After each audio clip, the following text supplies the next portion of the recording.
Good evening all viewers. माब्रै दङ? टगेदार लाइभआव माबा खालामनो नागिरदोंमोनलै जायासै माथो।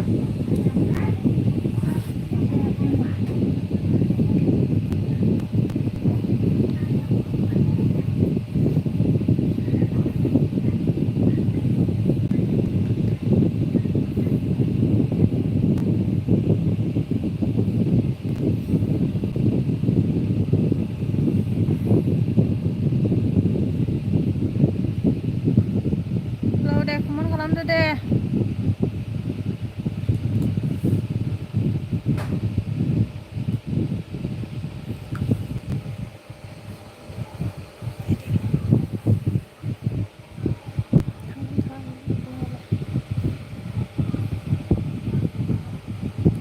नोंखौथ' जों जों खम दस्रा दङ।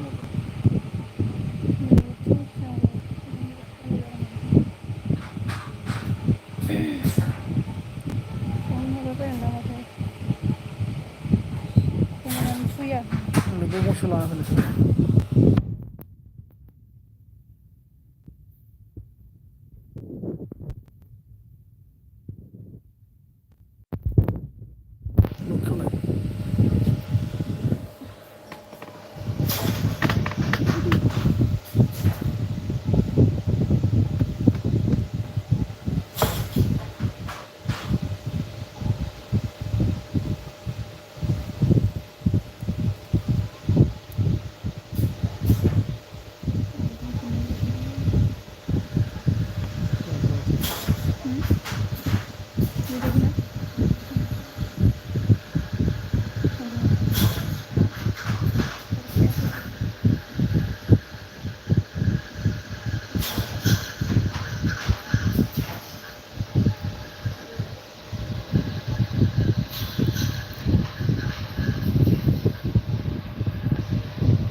Good evening all.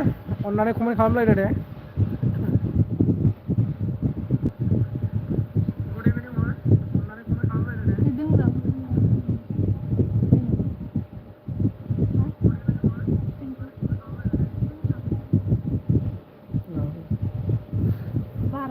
नोंथांमोना खबर सबर माबोरै दङ अन्नानै फोरमायहरदो।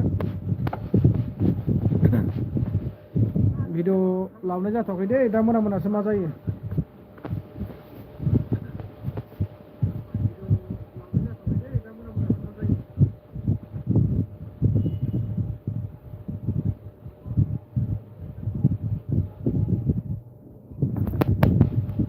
गरमाव अयथासार गरम सोलिदों बाब।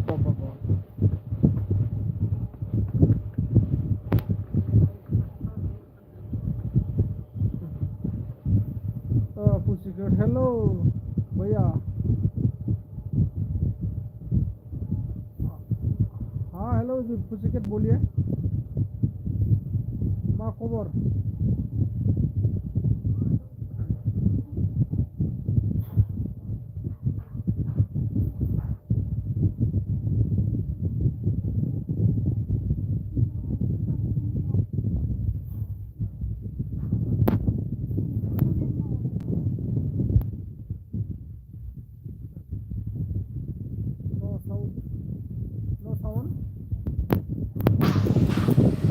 साउंड खोनायाखै नामा?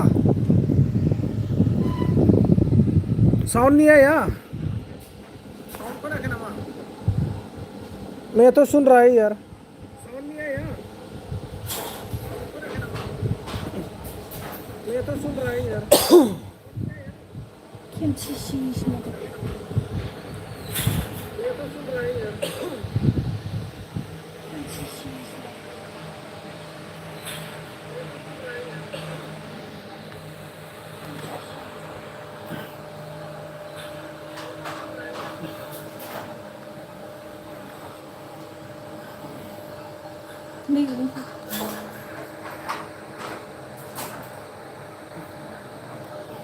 Kemarin online dah guys mon.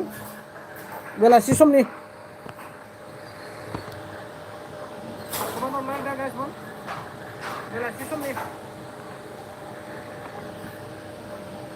दान्दिसे सावरायनिफ्राय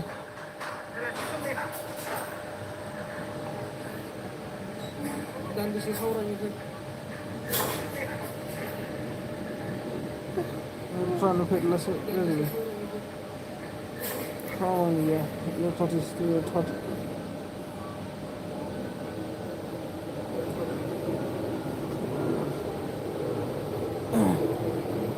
Hi and hello. Hi and hello. Hi and hello.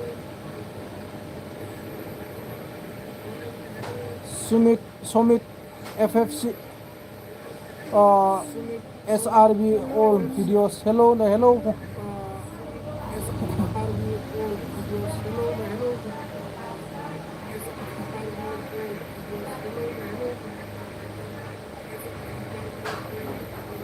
गर्मी बहुत ज़्यादा है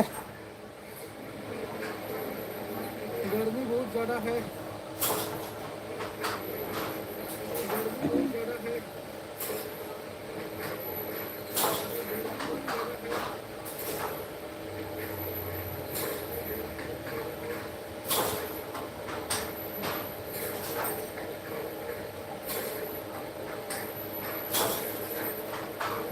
ज़्यादा है SRB all बर'सो नङा जानो SRB बर'सो नङा जानो आं जुदि लाबाय थागोनब्रा माजों होदों होखोमा जाखो खमाय रोङा नामा होमबाय मानोथो होनांगौ बेखौनो खालामदों You are from sir? Oh, I from Assam.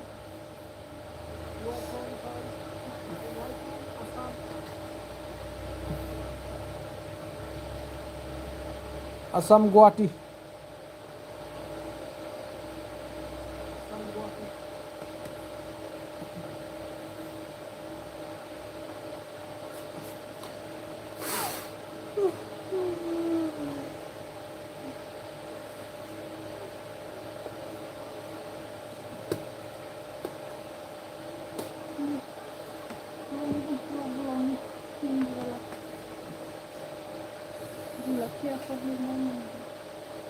Asik Dil. Un Pardon.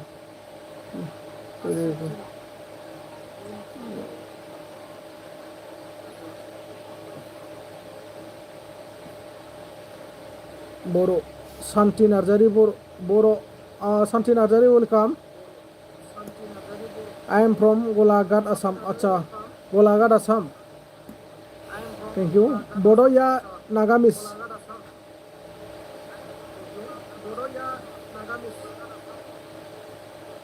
Asik Dil.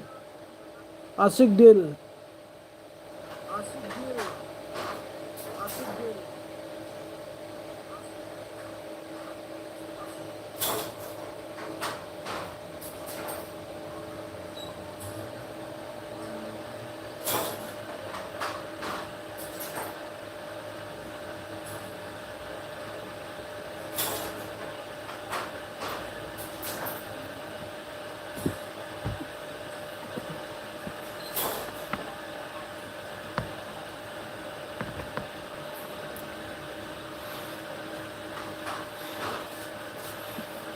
बात काला खाइसो की खबर खुरा भाले आसो तुम्हार की खबर लाइव में आइए अच्छा तरीका से बात करो प्यार से बात करो प्यार मिलेगा अगर आलतू फालतू बात करने से तो कुछ भी नहीं होगा ठीक है जो खराब कमेंट करेगा उसका कमेंट में पढ़ने वाला नहीं हो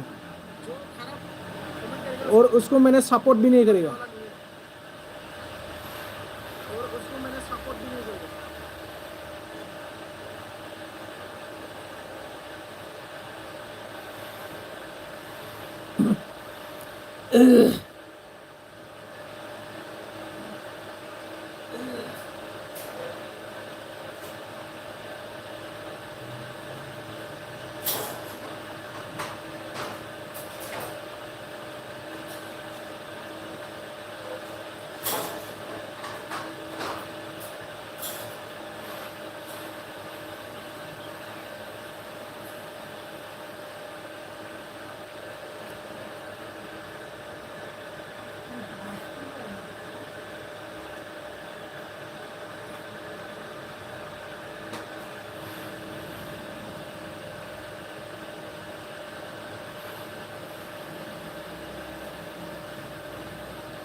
आशिक दिल कौन है पता चल गया मेरे को हाँ बर' जानानै दस्रा आइडि लाना फैनानै नोङो गाज्रि कमेन्ट खालामफैनो लाजिया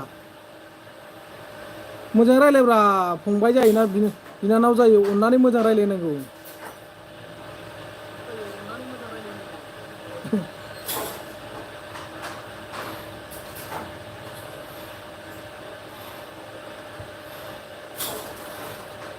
अननानै मोजां रायलायबानो जायोना हात खाली नाखि खुरा अ खायसु K29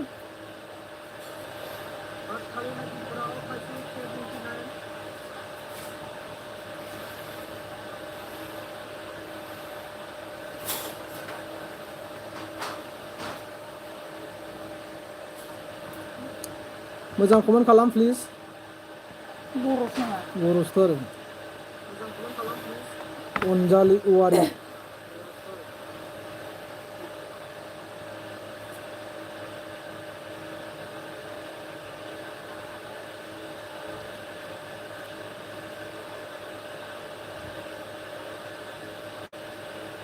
ভাল ভাল কমেণ্ট দি হয়তো হয় না এনেকুৱা ভালকৈ কমেণ্ট দিব লাগে তেতিয়াহে নৰম পাব চিনি পাব হয় না তুমি মোক ভালদৰে মাত দিলে ময়ো আপোনাক ভালকৈ মাতিম হয় না নহয়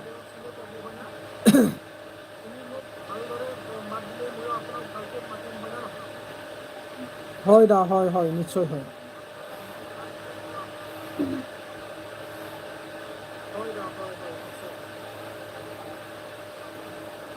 K29 কৰ হয় আপুনি ভাইটি হ'বনে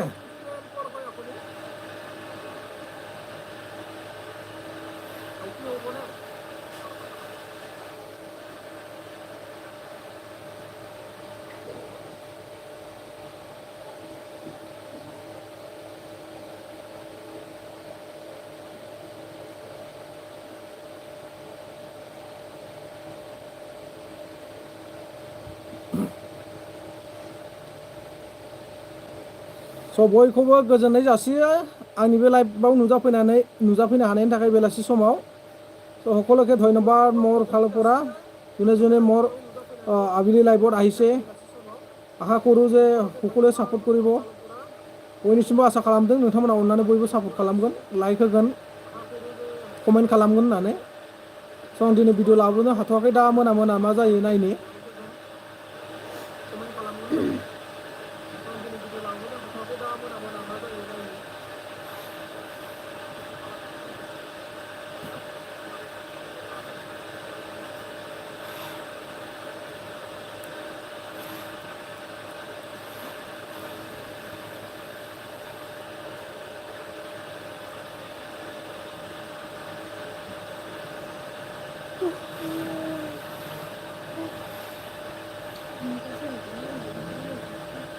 हेलो जी राधे राधे हेलो जी राधे राधे शालिनी सिंह आप कहाँ से है पंजाब से है क्या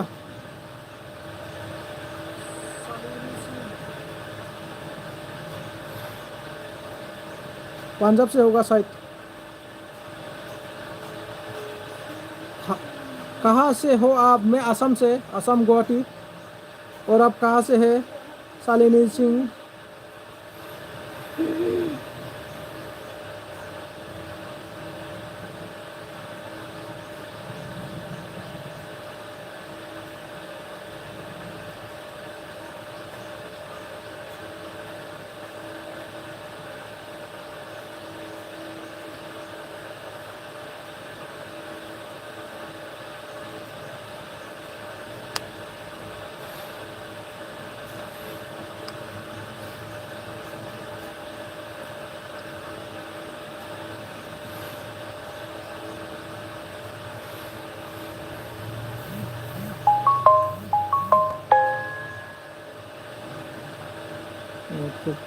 देखे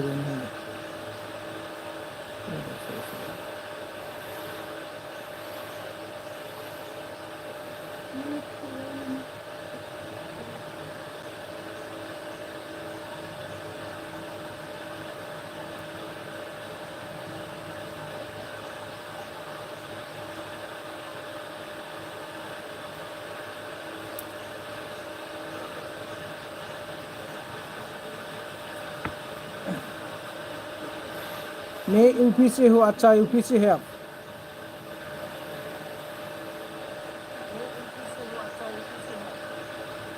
चलो ठीक है, कोई बात नहीं। आप आके मेरे को मेरा लाइफ में सपोर्ट किया है, इसीलिए थैंक्स है मेरे तरफ से। और जो लोग कमेंट नहीं दिया है प्लीज़ कमेंट कीजिए और बात करो। जायफोर कमेंट खालामाखै अन्नानै प्लीज़ कमेंट खालाम। फंनैसोबाबो रायदावलां रायलायलां। आसा खालामो नोंथांमोना जोबोर मोजाङै दं ना, इसोरनि अननायाव बर्थमान। आंबो नोंथांमोननि अननायावबा इसोरनि अननायाव मोजाङै मोजां दंथ'यो।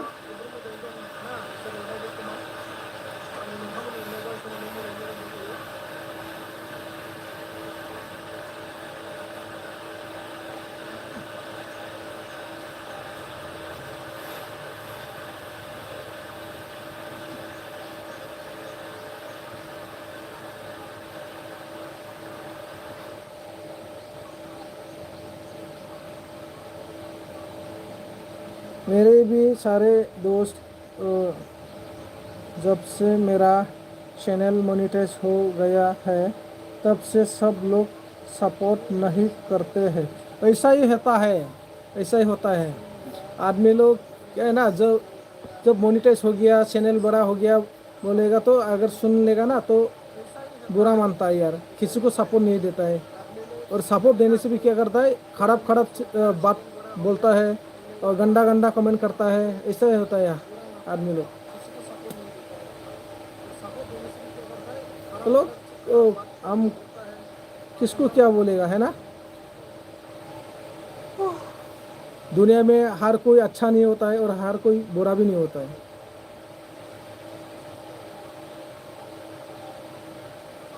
Thank you so much Shalini ji, आपने मेरे को सुपर सेट किया है 20 rupees. Thank you, thank you.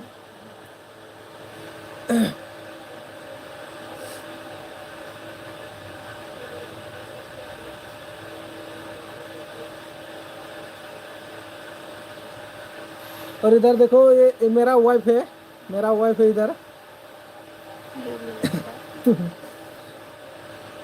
लेकिन उसको हिंदी मालूम नहीं है, आसामीस और बोडो हमारा लैंग्वेज जो है उसको मालूम है। हिंदी थोड़ा थोड़ा मालूम, लेकिन समझता है, लेकिन बोल नहीं सकता उसको हिंदी में। हेमा माला जय श्री।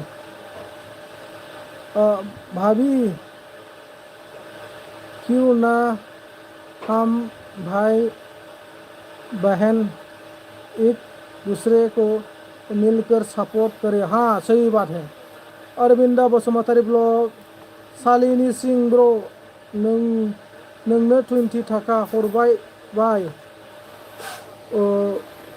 वाव मालाय होनदों। थैंक यू नोंथां, आं हरदों।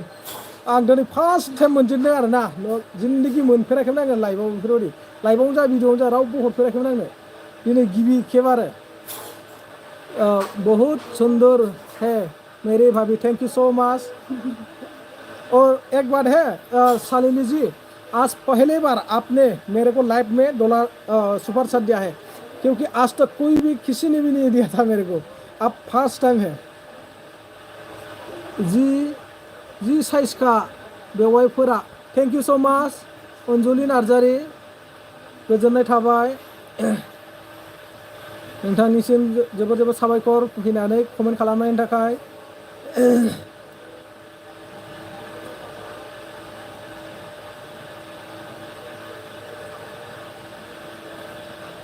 आसा खालामदों बेफोरबायदिनो फैनानै सापर्ट खालामगोन। इयुनाव माब्लाबा मोगथाङाव फेस टु फेस लोगो मोनलायनो हागौ।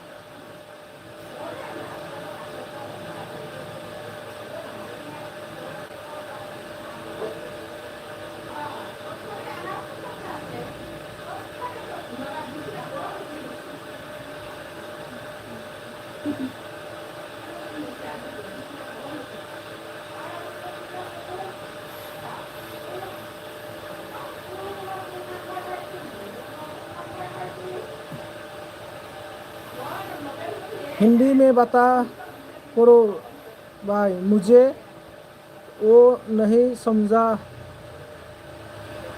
समझ में आती। हाँ कोई बात नहीं, आप आप हिंदी में कमेंट कीजिए, मैं हिंदी में रिप्लाई देगा आपको, हिंदी में बात करेगा आपसे। और जो लोग हमारा लैंग्वेज से मतलब हमारा भाषा से जो लोग कमेंट करेगा ना, मैं उससे हमारा लैंग्वेज से बात करना पड़ेगा, है ना। आप बुरा मत मानिए, हमारा बोडो लैंग्वेज है, हम बोडो में भी बात कर रहे हैं। दे bro like done, thank you so much bro Arvind bro. Anjali नार्जारिया मा होनदों नोंनि मोनफ्रोमबो भिडिअखौ नायोलै ब्र from Chirang Bhutan border. Thank you so much, गोजोननाय थाबाय नोंथांनिसिम आंनि भिडिअखौ नायबाय थानायनि थाखाय। थैंक यू गोरबोनिफ्राय अननाय जासिहरो। सालेनी जी, आप खाना पीना हो गया कि नहीं आपका? और बताइए आप लोग का उधर मौसम कैसा है?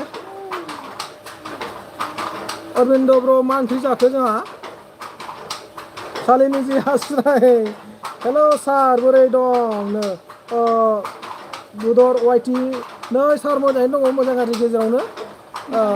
नोंथांमोनजोंनो रायलायनानै लाइभ फैनाय जाबाय, मानो होनबा आं दिनै भिडिअ होनाय जाथारबाय। दा मोना मा जायो? सालेनी जी हास्राय। क्या हंस रहे हैं? मतलब समझ में नहीं आया, शायद हमारा भाषा है ना। कोई बात नहीं, आप कभी कभी मेरा वीडियो फॉलो करते रहो तो समझ में आ जाएगा। मेरा लाइव 11 बजे क्या बोला, सुबह और शाम को 7 बजे आती है। थैंक यू जरूर आएंगे, मैं जरूर आएगा। शाम को 7 बजे में लाइव आता है ना।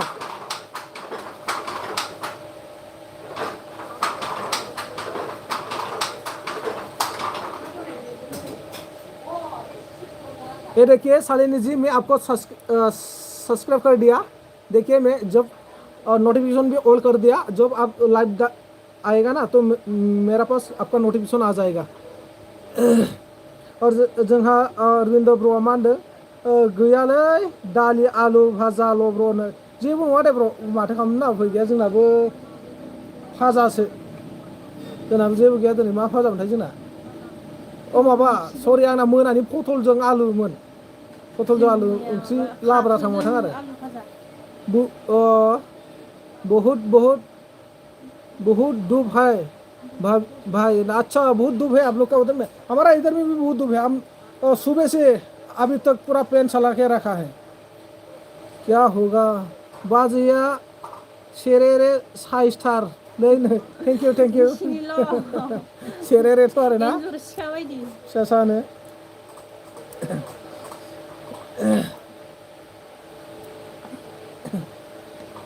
आप लोग नेपाल से हो? नहीं, हम आसाम से है। आसाम से है मैं। असम गुवाहाटी सुना है होगा शायद आपको,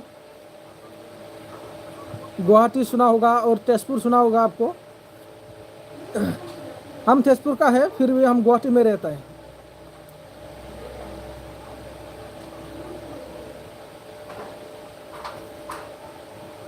बहुत बहुत धन्यवाद है, मेरा लाइफ में आके आप लोग सपोर्ट किया है। जोबोद गोजोननाय थाबाय नोंथांमोना आंनि लाइफआव फैनानै सपोर्ट खालामफैदों, अननाय होफैदों, कमेंट खालामफैदों। हाँ सुना है मैं, आप यूपी से हो? अच्छा, कोई बात नहीं। चलो, दिल्ली का उधर भी है ना आप लोग का, यूपी बिहार दिल्ली हरियाणा उस साइड में। दोस्तों डबल टैप कीजिए।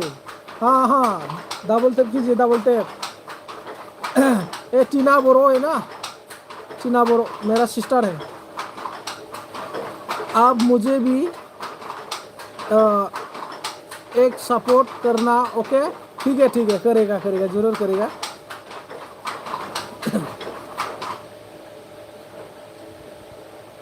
शालिनी जी सपोर्ट करेगा, ठीक है, क्योंकि मैं ऑलरेडी आपको सब्सक्राइब कर लिया है।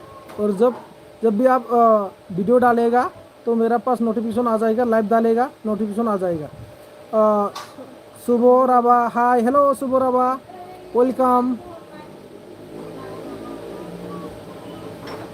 शुभ राभा, আপুনি অসমীয়া কয় না বড়ো কয়? Double tap live screen, okay. बहुत अच्छा लगा आप लोगों से बात करके मैंने 3 वीडियो पे कमेंट किया है। Thank you thank you thank you thank you. दिल से बहुत बहुत शुक्रिया आपको शालिनी सिंह।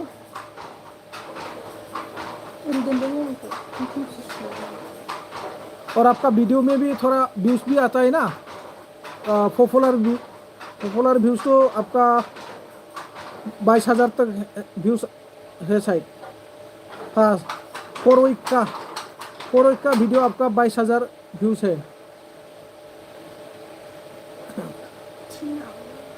मा ओंख्रि जायामोन बाजैनो?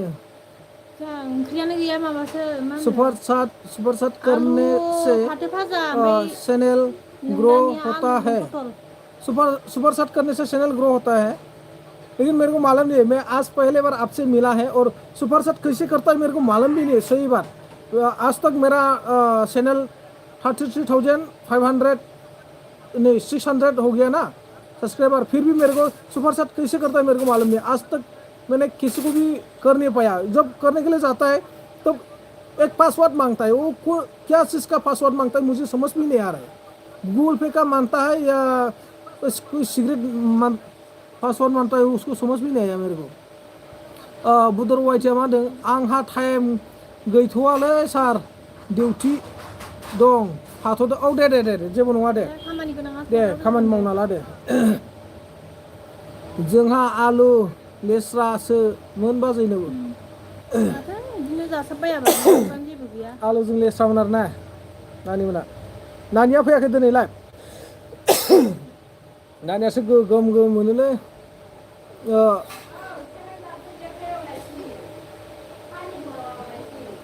अच्छा बात करे अच्छा बात करे শুভ রাভা শুভ রাভা ইমান ভালকে বুজি পোৱা নাই মই আপোনাৰ কমেণ্টটো। अच्छा बात करे खारी डबल टैप करना मत भूलिए। हाँ सही बात। सान्दुं गोसाखाय होआ सां आदा दे दे दे सान्दुंआ सान्दुंआ अयथासार दिनै बिराद गोसा जामारदों। गरम जोबोर गरम। दासो थान्दा जाहांबाय एसे।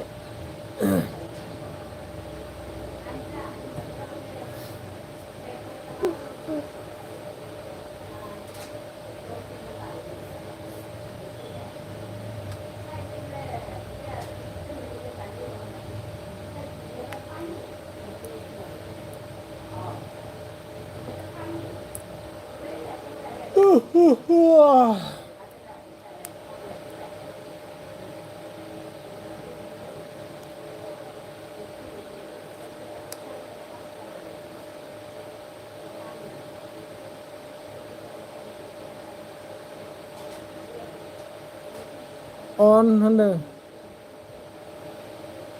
होनदों ना नानि मा खालामदों ओमफ्राय दा ओरैनो दं नामा? आबै बुरैबो दं नामा लोगोआव?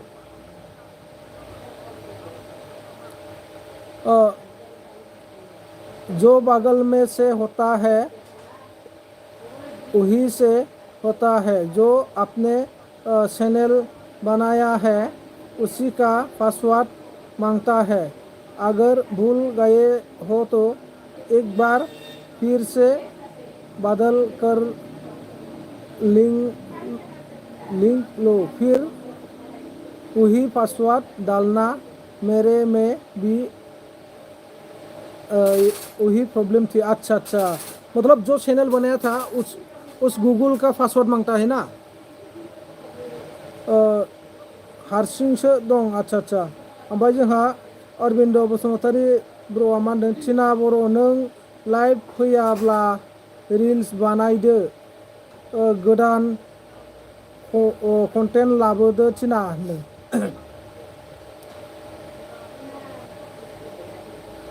आं जि बायो रिल्स बानायनो होनो।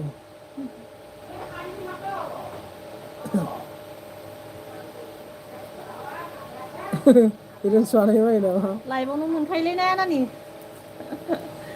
रिल्स बानायलायनाङा। आंनिफ्राय बांसिनसो खामायबाय बियो टिनाया। लाइभ होबानो मोनखायो होनलायदों। मैं पासवर्ड डाली तो होने लगा और अपना फ़ोन पे का नंबर डालना होता है, जैसे पैसे भेजा जाता है वैसे सुपर चैट भी भेजा जाता है। अच्छा अच्छा, मतलब फर्स्ट टाइम जो पासवर्ड मांगता है वो पासवर्ड गूगल जब चैनल खुला था गूगल उस टाइम का पासवर्ड मांगता है ना जी शालिनी जी। और उसका बाद में आपको मैं 20 या 40 या 100 जो भी पे करना है वो अपना सिगरेट डालना है ना। जैसे हम कोई किसी को क्यूआर स्कैनर में पैसा डालता है दुकान वगैरह वगैरह में पैसा है ना जी। बायो हाय आं अयथासार बायो ओके भाई मैं जा रही हूँ एक कॉल करने आना। ठीक है ठीक है ठीक है, कोई बात नहीं। हाँ समझ आ गया आप। हाँ ठीक है ठीक है। मेरी दोस्त सुबह रबा वेलकम मेरी दोस्त। आप कहाँ से है सुबह रबा?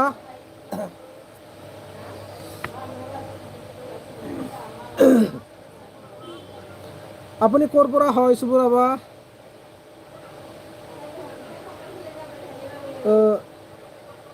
गाज्रि गाज्रि कमेन्ट खालामो गोबांफ्रा बिराद गाज्रि गाज्रि थारलै आं खोनासंबायल' थायो दे नो। औ नंगौथ' मैयानो माखाय माबाया जा अरबिन्द सिनायना सिनायाखै थिनाखौ सिनायदों नङा होमबा? बिराद गाज्रि गाज्रि कमेन्ट फैदों बेखायनो आं मैया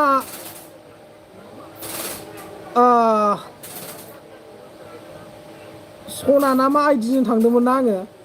र' आं नैयाव कमेन्ट खालामनो अब्ला नुगोन। सना नों सोरनि? नैबे हाइ लिरनाया दै अरबिन्द ब्र' बे हाइ लिरनायजों मैया आङो थिनानि लाइभआव थांदोंमोन आरो आं बुंदों आरो माखासे गाज्रि गाज्रि कमेन्ट खालामनायफोरखौ ओंखारलां मालां होननानै। ओमफ्राय माने आंबो सुखुवा खिन्थु आंबो नायखोमाबाय थायो। आं आजिखालि लाइभआव हाबबाथाय कमेन्ट खालामला जानला मोनला। ओमफ्राय आं ओंखायनो मैया नानिखौ हरनाय आरो गाज्रि गाज्रि कमेन्टफोरखौ फरायनाङा होननानै। ओरैनो गोसोआवल' फरायना था जेनेबा नायदोंब्लाबो नायनानैल' था ओमफ्राय फरायनाङा बयबो खोनाजासे होननानै। मानो होनबा जों नायग्राफ्रा बा खोनासंग्राफ्रा एसे उसुबिदा खोनायो नालाय नङा होमबा? दिल्ली मियन आच्छा दिल्ली मियन ना ठीक है। रङियानि बे थिनाया औ आं सिस्टार जायो जों बिदा बिनानाव लेंलायनाय आरो जों थांलाय फैलाय सोलिबाय थायो।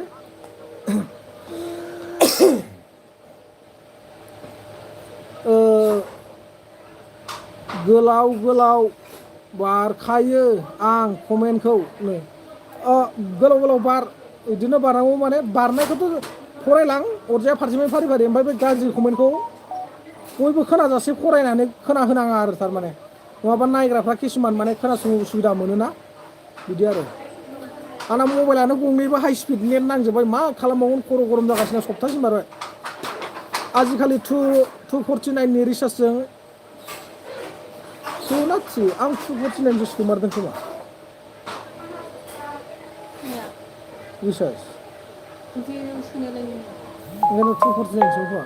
आयै 90 MB थांबायलै सेस थोद साला अखनानो आदा फिल्ली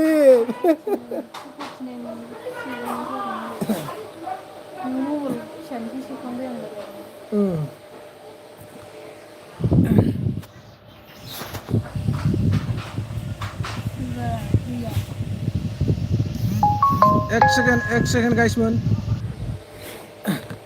नेट पेक सोब्रबहैलायनांबाय आं लगे लगेनो। औ आदा बिराद मा नों स्पिड फैयो आदा बिराद मा नों स्पिड फैयो कमेन्टआ फरायख' हाया। औ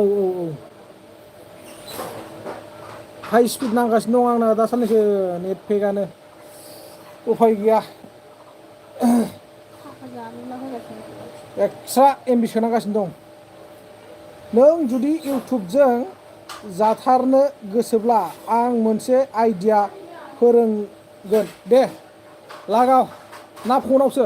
एबि ब्लग फैदों जोंहा एबि ब्लग मा खबर एबि ब्लग मा ओंख्रि मोनजाया दिनैलाय नै एबिब्ल' जानला मोनलासो जोंना जाय हक गोजोननाय थाबाय आंनि बेलासिनि लाइभआव नुजाफैनायनि थाखाय जोबोद जोबोद साबायखर। आलु ओंख्रिया पटलसो आलुजों पटलसो आलु फाथो फाजा ओमफ्राय आरो आलुजों फाथो नै बिसिना आरो आंना आलुजों पटल आंथ' आं जेबो मोनजाथ'खाया दा बर्थमान। माब्रै दङ खबरफ्रा?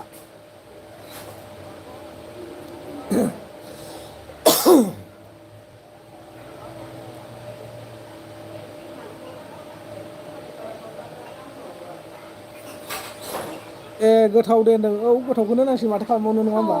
थावाबाबो गोथावनो लाइक हरदो गाइसमोन लाइक बिगारगारबायलां एबार लाइकखौ लाइकआनो गैथारा मोनलाबो ओइ आदा माइ गायखांबा आलासि जाहैनोसै लोगो मोननाव थगायनाया थांजागोन माइ गायखांबा ना अ कल खालामबासो खोन्थाजायो आदसा जागोन दे आं दा फन खालामगोन आं दसे बिजि र' औ दे होमबालाय नों दा फ्रि जाबा फन खालाम आदा फिलिप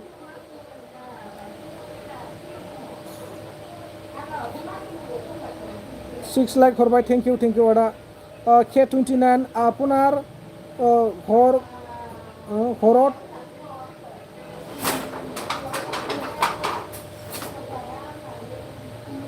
আপনার ক'ত ঘর খুড়ানো আমার ঘর এনে তেজপুর হ্যাঁ কিন্তু আমি থাকোঁ গুৱাহাটীত গুৱাহাটীত এনে তোমাৰ ঘৰটো ক'ব পাৰিব নেকি ক'ত হয় অন যি হওক ভাল লাগিছে আপুনি মোৰ লাইভত আহি পেলাই মোক যি ছাপৰ্ট দি আছে কমেণ্ট কৰি আছে কথা পাতি আছে হয় না ভাল লাগিছে মনত आंना खबरा बिदिनोसै कल फैदोंमोनलै आंनानो दे जेबो नङा दे औ जागोन दे आदा दा फन खालामबानो जाबाय नों फ्रि जाबा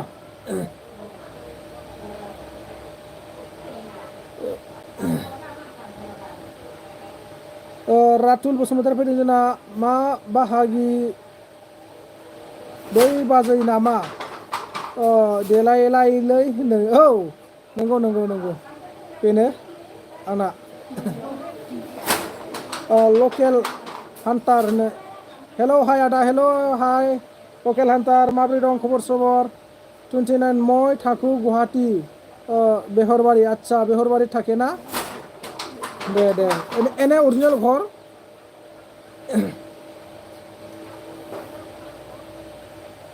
বেয়া নাপালে ক'ব পাৰিব নেকি অৰিজিনেল ঘৰটো ক'ত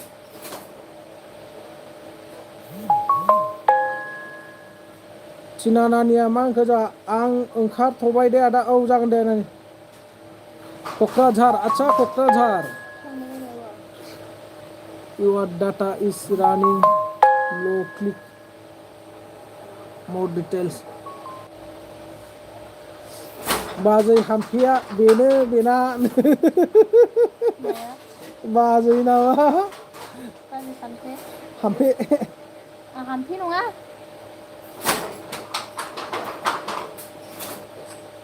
बेवाइखौ बाजै सेंग्रा जालायलांबाय नामा नोङो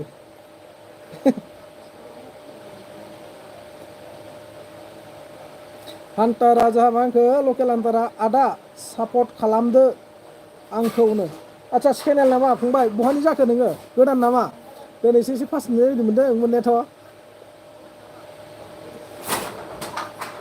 आচ্ছা 1.46k ना साबसक्राइबार बहानि जाखो फंबाया औ पपुलार भिडिअ'आ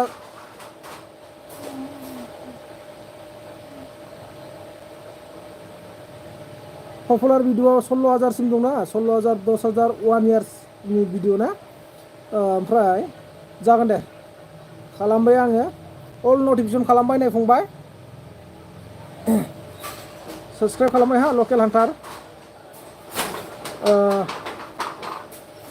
औ नों आচ্ছা बहानि ओमफ्राय फंबाय नोङो আচ্ছা বাক্সানি না K29 নে কি হয়েছে আপনার নিজা মাটি সেনা কি নাই নাই আমাৰ মাটি নাই ইয়াতে আমি থাকোঁহে ভাড়াত ভাড়া নিজা মাটি নাই ভাড়াহে থাকি কাৰণে আমি ইয়াতে ভাড়া থাকে লগা হৈছি बाक्सा बागानफारानि आदसा बाक्सा बागानफारानि ना नबस्थि बागानफारा बिथिंनि नामा होमबा ना सालबारि ना मा होनो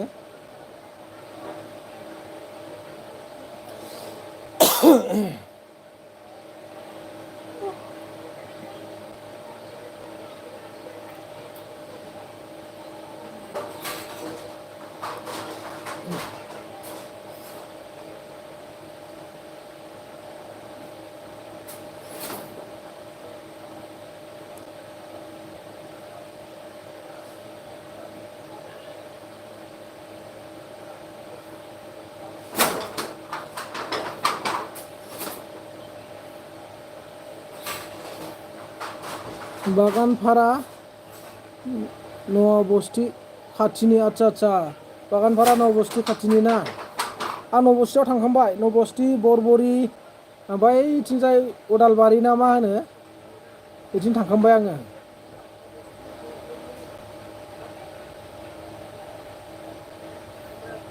लाइक होबाय दे आदानो थेंक इउ फंबाय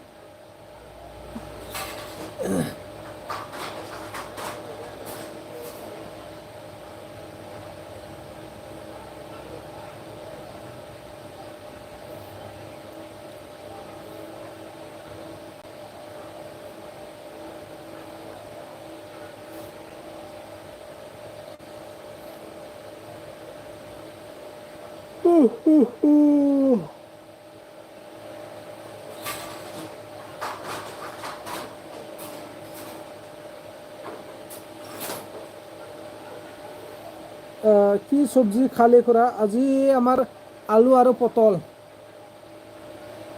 লগতে আৰু এটা আছে আলু আৰু পটা শাক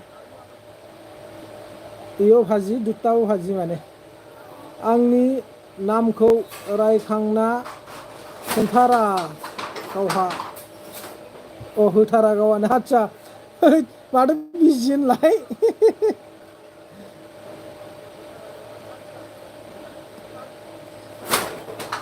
फिलिप नार्जारि ब्लगखौ सापर्ट खालामनांगौनो फंबायमोन फिलिप नार्जारि ब्लगক মানে সাপোর্ট কৰি দিবা দিছে তেওঁ থাকে মানে অৰুণাচলৰ ব্লগ আনি থাকে সি অৰুণাচলৰ যদি ভিউ চিউ চাবা ইচ্ছা যায় চাব পাৰিব ফিলিপ নাৰ্জাৰি ব্লগ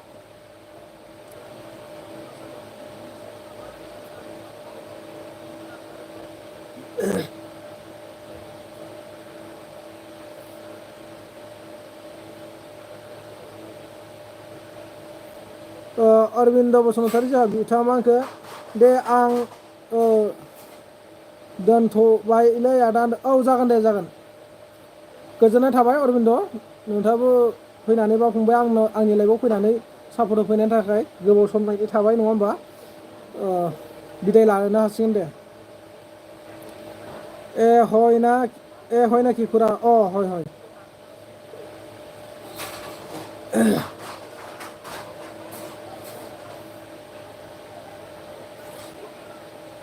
তেওঁ মানে অৰুণাচলত থাকে জব কৰে অৰুণাচলৰ ভিউ চিউ চাব পাৰিব আৰু आं मा होनदों आं गैथाबाबो रायखांबाय थाग्रा फंसेबो खोनाथारा आदसा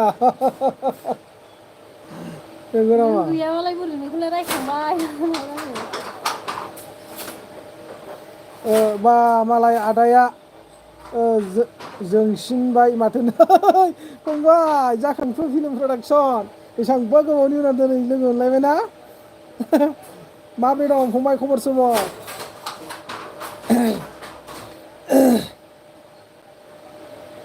मोजां ना फंबाय खबरफ्रा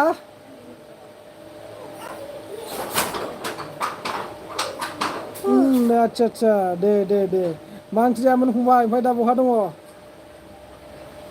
माथो क'क्राझारफ्राव थांबाबो खबर लाथारा फंबाय नाम्बार थानानैबोलाय मोजां होनदों दे मोजाङै थानांगौ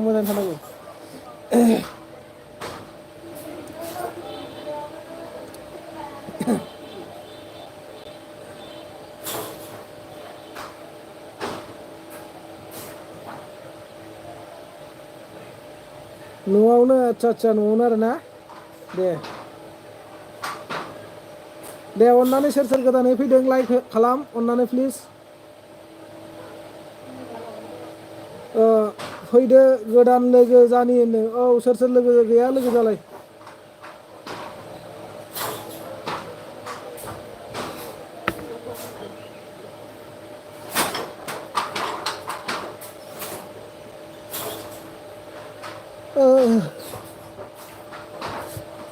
এই খুড়ি কি হল মনে মনে থাকিছে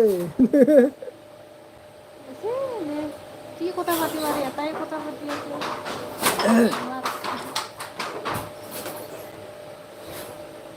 মনে মনে থাকে না মই চাই থাকিম দে শুনি আছে मा जाखो सिरिनो सिरि जायाखैथ' आदाया अबेनि होनदों आं सनितपुरनि फंबाय सनितपुर दिखियाजुलिनि खिन्थु जों गुवाहाटियाव थायो आरोना दा गुवाहाटियाव दङ जोङो आंबो भिडिअ होफिननोसै आदानो औ नों भिडिअखौनो होथाराथ' आरो मानसियानो कमेन्ट करि था कमेन्ट लिखि था भिडिअखौनो होथारा गावहा लाइक दि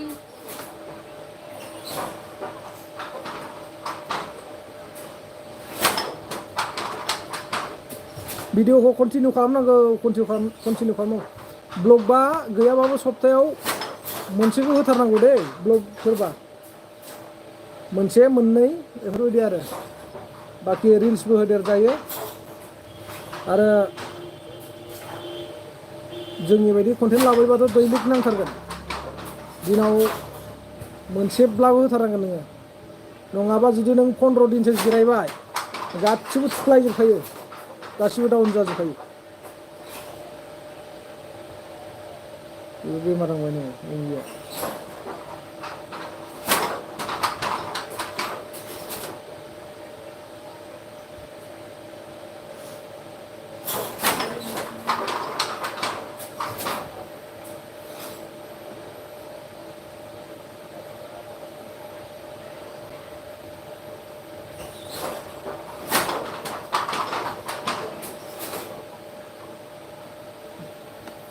आं गोरानसो होनदों गिटार गोदान लायगोन गिटार आं गाबोनसो गिटार गोदान लायगोन आच्चा दे गिटार दामनो रोङो ना मोजांनि बाथ्रा लायदो दामदो गान खनदो हगारदो मा जाखो नो जायाखैथ' जेबो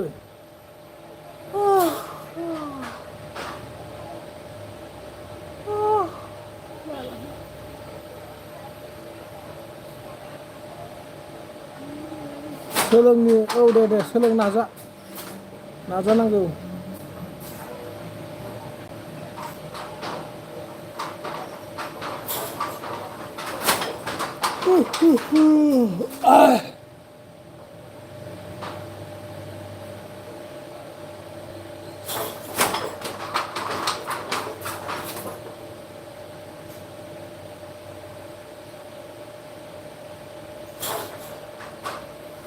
फिलिप लोगो जानोसै दे फैनो फिलिपखौ जायोब्ला नों खालामहैनांगोन फंबाय मानो होनबा बेनाबो मनिटाइज चेनेल नालाय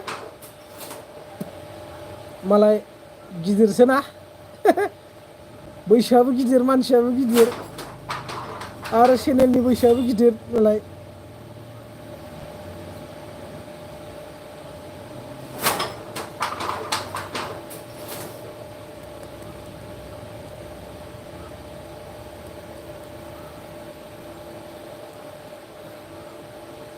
বৰষুণ আহিব খুৰা আহিব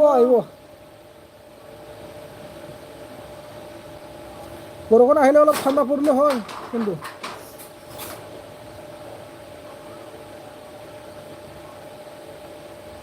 গুৱাহাটী কোন জায়গাত থাকে বা K29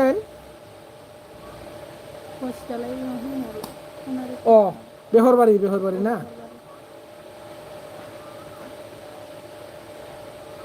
बेहरबारि आउटपोस्ट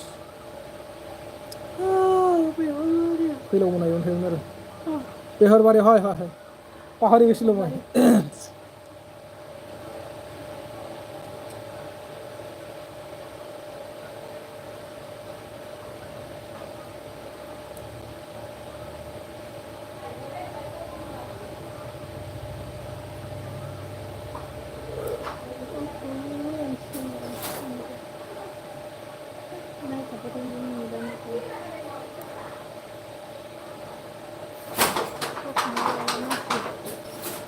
जाखांफु प्लिज कमेन्ट खाम होनदोंमोन जाखांफु फंबायखौ लिंदो जा लकेल हान्टारा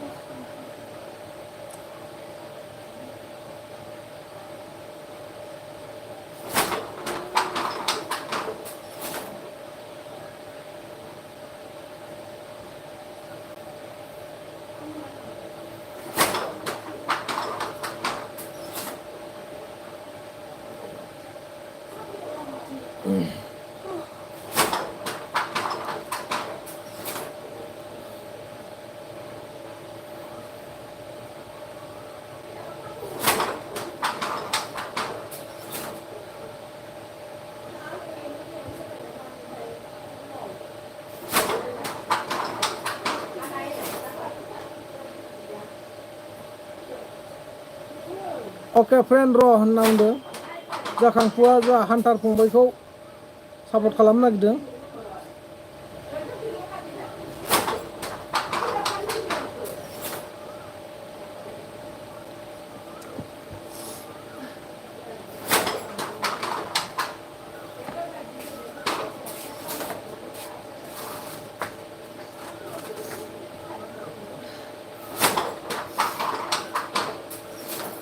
हेलौ आदा बाजैनो हाय बबेनि जाखो दा सना बर'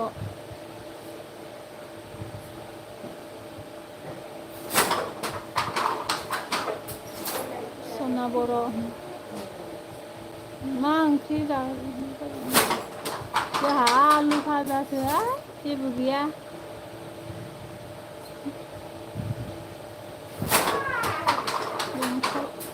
बेंटल बाजै बेंटलनि आरोना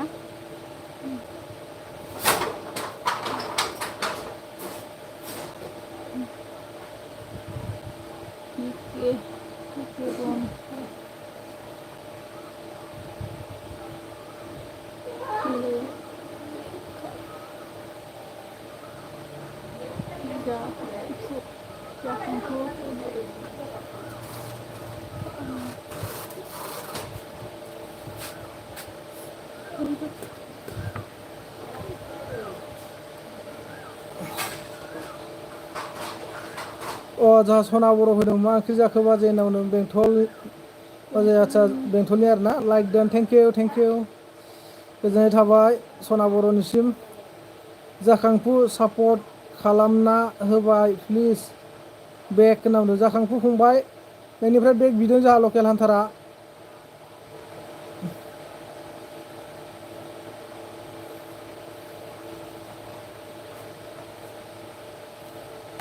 बे आदा एनथिया ब्लु होआखै नांगौ होनबा खुरा মই বড়ো ছোৱালী লাগে বড়ো ছোৱালী ক'ত পাম আৰু আজিকালি পঠাই লওঁ গুৱাহাটীত আছি নহয় আজিকালি চবতে লগতে এইয়া হান্থাৰ আৰু জাখাংফু লগত চেঞ্জ কৰি ল'বি এক্সচেঞ্জ কৰি ল হান্থাৰ আৰু জাখাংফু লগত আজিকালি চবতে অলৰেডি থাকিয়ে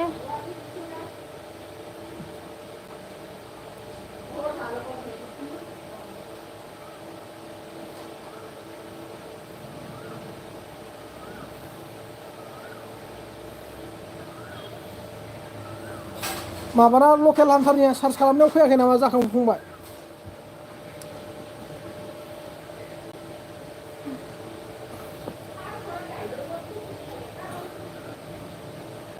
थांनो हाया माथो होनो बिदि हाया जेनेबा नोङो आंनि लाइभनिफ्राय बेक जानानैसो नोङो सार्च खालामबासो जागोन ओमफ्राय आं ब्लु होआबालाय बहाथो हानो नोंलाय डाइरेक्टलाय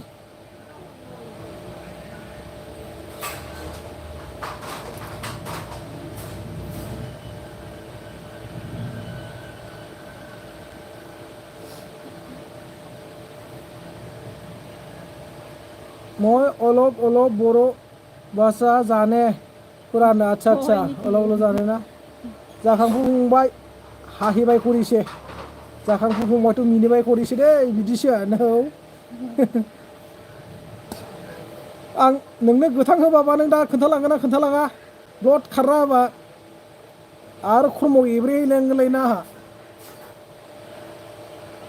लाइभ दोनखांबाथाय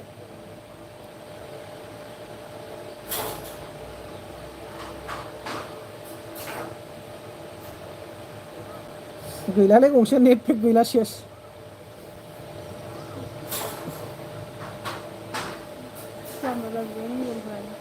र' होनदों हो हो हो गरमथार अयथासार सस दंसै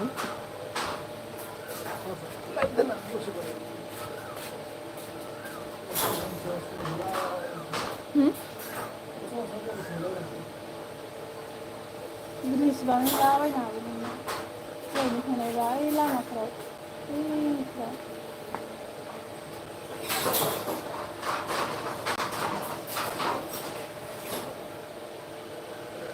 ओमफ्राय जाखांफुबायमोन मा ओंख्रि जायामोन लकेल हान्टारखौ सोंबानो सानखोमोन आं मा ओंख्रि जाखो सना बर'आ थांबाय नामा जोंहा बर' ছোৱালী বা ইমান ইমান ধুনীয়া থাকি বনা খুৰান চবতে একে তহঁতে আৰু আমাৰ বড়ো ছোৱালীবিলাকৰ ধুনীয়া দেখে আমি আৰু এছামিছ ছোৱালীবিলাকৰ ওপৰত ধুনীয়া ধুনীয়া দেখে আজিকালি এছামিছবিলাক খুব সুন্দৰ সুন্দৰ আছে দেখোন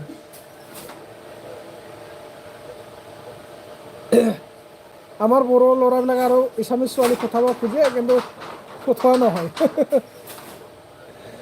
जाखांफु बेग हरफिनबानो जाबाय हरफिनगोन इयो हरफिनगोन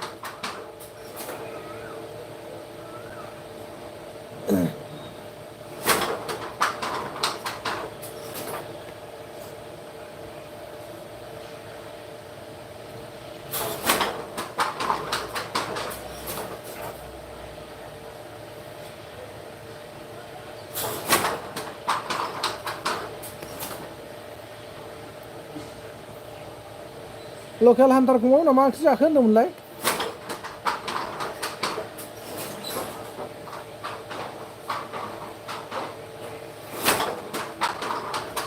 K29 কি খালি আজি দুপুরিয়া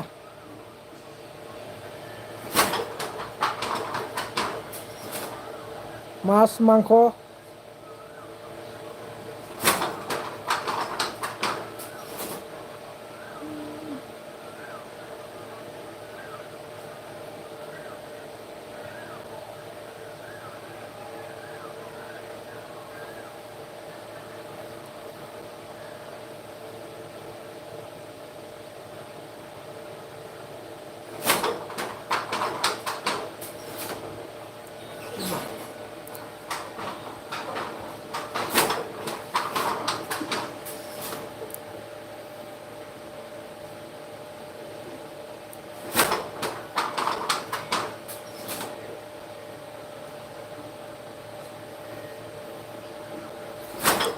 তো খুৰা মই কামত আছো পিছত লগ পাবা বাই বাই খুৰা খুৰী অ'কে বাই বাই দে হ'ব দে যাব পাৰিবি দে দে কামটো কৰি ল আগত ভাল লাগিছে আহি পেলাই কথা পাতিছে আমাৰ লগত বহুত সময় দিছে বহুত বহুত ধন্যবাদ আশা কৰোঁ মাজে মাজে এনেকুৱাই লগ পাই থাকিম हेल' नावदों नायदो नावदों आदाया बबेनि मोननो आं सनितपुरनि फंबाय सनितपुरनि थायो आरो दायो दा जों खिन्थु गुवाहाटियाव दं आरो ना माबाया जाखांफु फिल्म प्रडाक्सना चेक खालामनो थिनबाय नोंखौ लकेल हान्टार हरबायनो बेग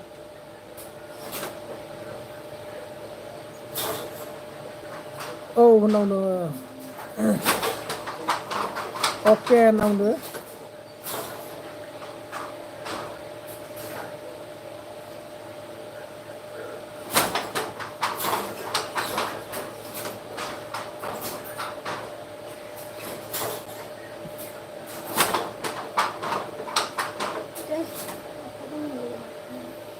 जाखांफु फंबाय मा ओंख्रि जायामोन आरो लकेल हान्टार मोनहा दहाय सोंखांबायबा बावलायलांबायलां सोंदोना सोङाखैमोन दहाय सोरबा ओंख्रि खिथाखांबायमोन आलुजों सबायजों माजों होननाय खोनाबाय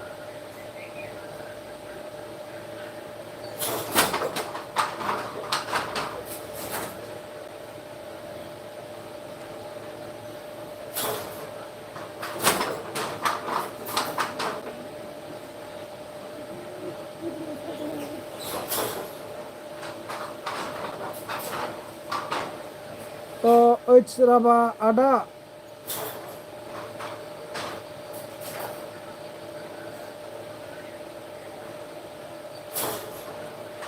साम' ओंख्रि आयो ओमफ्राय साम'नो लाथा एवनाय बा गोथाव जासिगोन गोथावथार दिनै साम' लाथा एम्फौ लाथा ओमफ्राय अलदर अमा बेदर नै आदानो बुवा नोंसिनावबो गोथाव बरिया अलदरजों अमा बेदर हाग्रानि अलदर गोथावानोमोन होनबाथ' ना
बाजैना मा नाम खोन्थालाय बाजैना नामानो खामानि गैयालै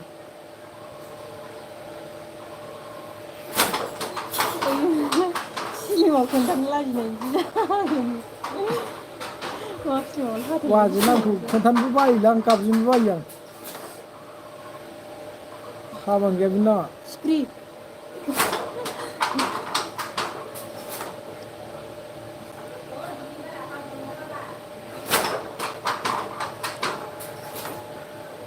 जेरै मानसि ओरै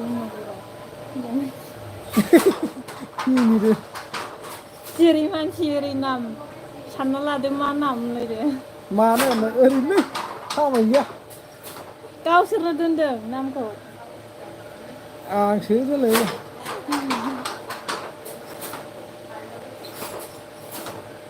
गावसोरनो गाबज्रिनानै बिदिनो थाबाय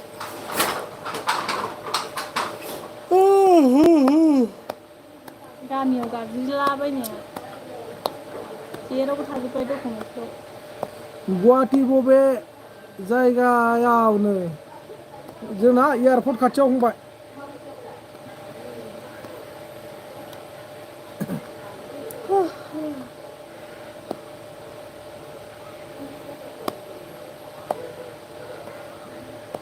औ उनावनो एयारपर्ट खाथियाव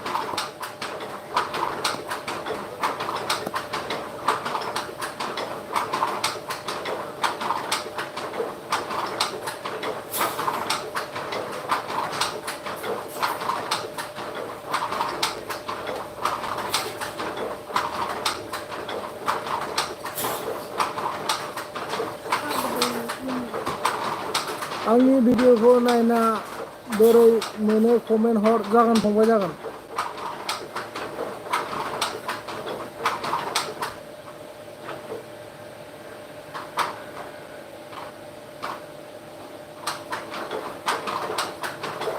लकेल बबेनिनो लकेल फंबाय नों बहानिनो हनै जाखांफुवा सोंदों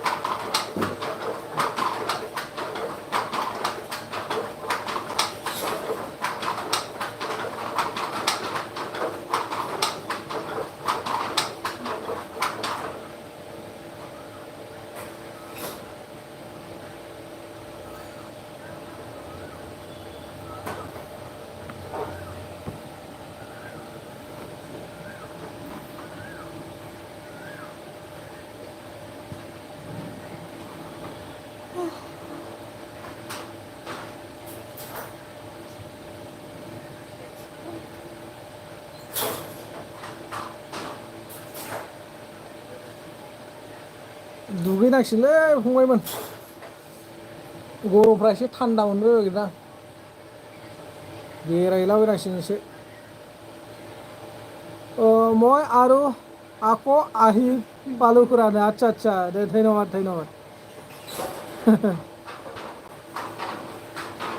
কামটো কি ছুটি হ'ল নেকি কেইটা বজাত ছুটি হয় 6টা বাজছি ओमफ्राय না ৰেষ্ট লৈছে আৰু 5টা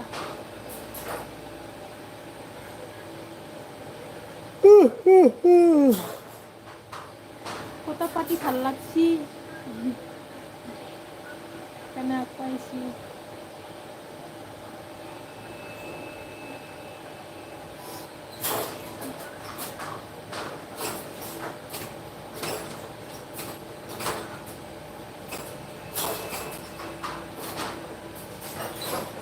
আজি কাম শেষ হয় খুৰা আচ্ছা আচ্ছা কাম শেষ হ'ল না কামটো শেষ হ'ল এনে কিহত কি কাম কৰিবা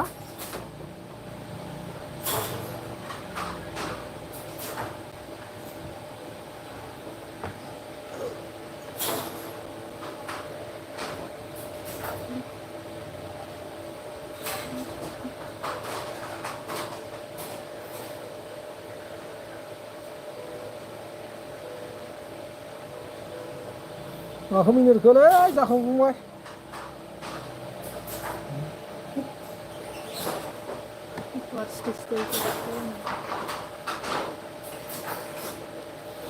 Good evening all viewers, good evening my subscriber. So thank you so much नोंथांमोना जि फैनानै सापर्ट खालामदों মই टाटा मेमोरिज फिडि हेल्पार्स আচ্ছা আচ্ছা দে দে দে যি হওক কিবা এটাতো কৰি খাই আছো হয় না নহয়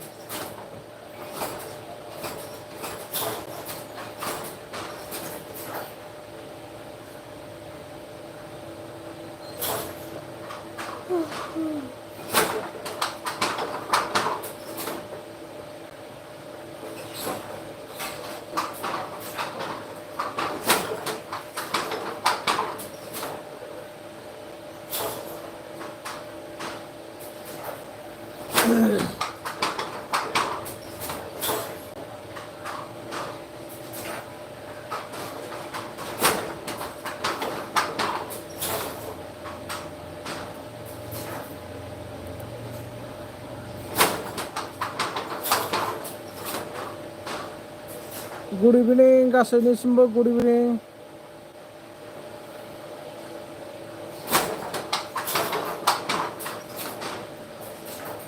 माब्रै दं नोंथांमोना अन्नानै कमेन्ट खालाम प्लिज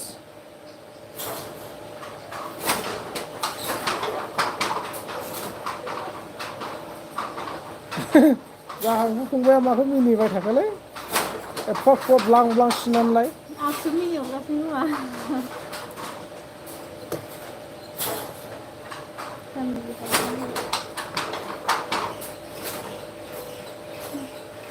मेमोरिज নহয় খুৰা মটরস আচ্ছা আচ্ছা মটরস না দে দে দে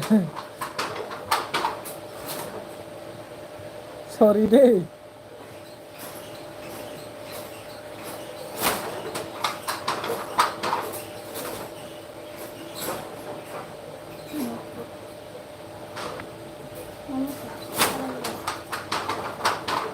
অনেক খাবার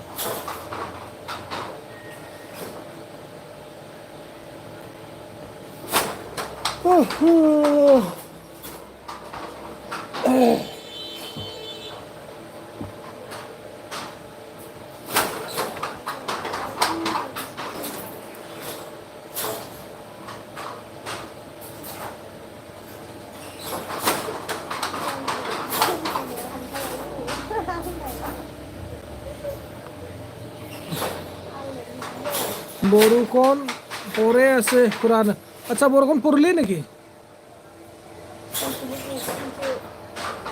আমার ফালেও আহিলে ঠান্ডা হলে হয় बाजिया जि दाया नामा नै आदानो दिनै दायाखै दिनै रेस्ट लादों इयो दिनै माने बेलासिनिफ्राय लादों आरो হয় না আচ্ছা আচ্ছা আমার ফালেও আহিলে অলপ ঠান্ডা হলে হয় কিন্তু আহিব পাৰে বতৰটো অলপ কিবা হৈছে দেখোন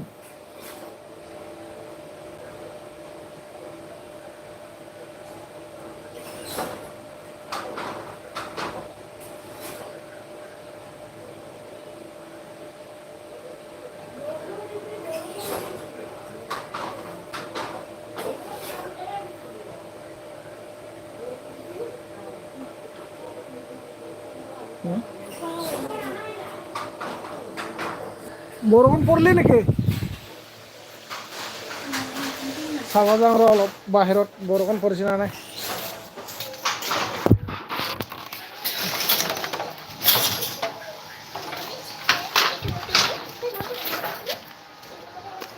অলপ অলপ পৰিছে এটা দুটা সৰু সৰুকে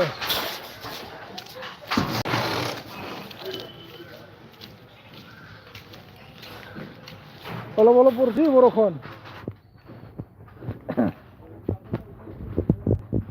এয়া পুখুৰীত চালে গম পায় কিন্তু গাত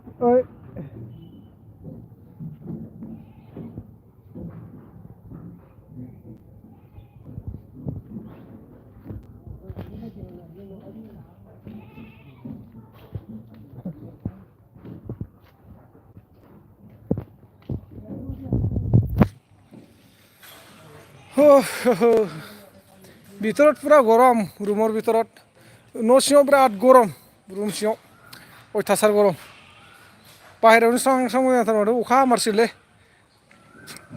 अखा हाबासो थान्दा गोलैसिगोन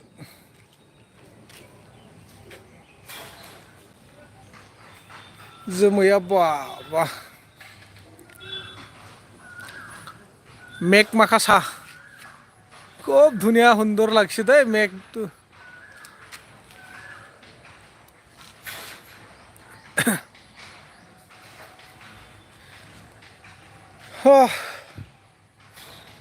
माब्रै माब्रै दङ नोंथांमोना अननानै एसे फोरमायलांलायदो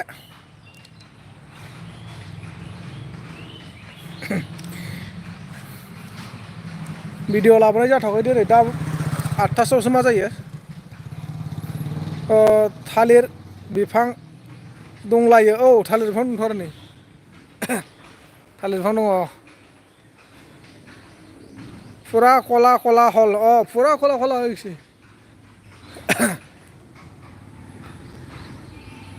লাইট এটা উৰি আছে কিন্তু দেখা নাপায় চিনি নাপায়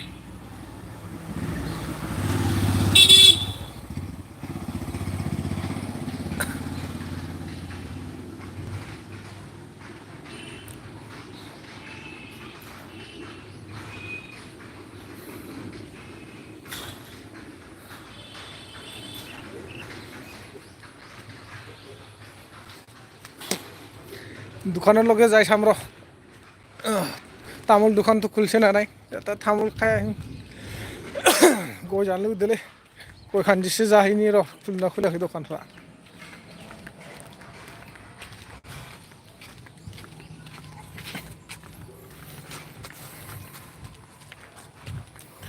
এতিয়া ডিউটিটো ছুটি হ'ল K29 এতিয়া কি কৰিবি গা ভা ধুই পেলাই ঘূৰিবি আৰু অলপ টাউনত না কি কৰে মই যোৱাকালি যাব ওলাইছিলোঁ গুৱাহাটীত কিন্তু যোৱা নহ'ল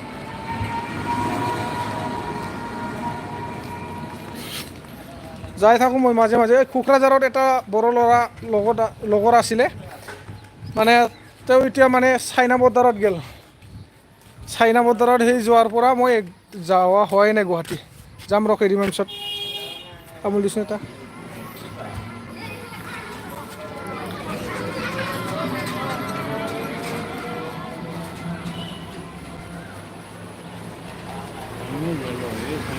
এই তামোল দোকানীটো চাই ল ই মোক মাজে মাজে শুকান ৰাখে মানে হাঁহিছে এইটো হ'ল এই ৰ তক নকওঁ আৰু এতিয়া মই ফৰেষ্ট ফুৰোৱা আপুনি নেকি ফৰেষ্ট ফুৰোৱা মোক মানে মাজে মাজে তামোল নিদিয়াকৈ নোখোৱাকৈ থাকে সেই 2-3 দিন এসপ্তাহ বন্ধ কৰি ৰাখে দোকানটো ময়ো পইচা দিয়া সময়ত কেতিয়াবা লেট কৰে বাকী খাই থাকোঁ এসপ্তাহ 2 সপ্তাহ 3 সপ্তাহ এনেকুৱা মূৰে মূৰে দিওঁ আৰু কি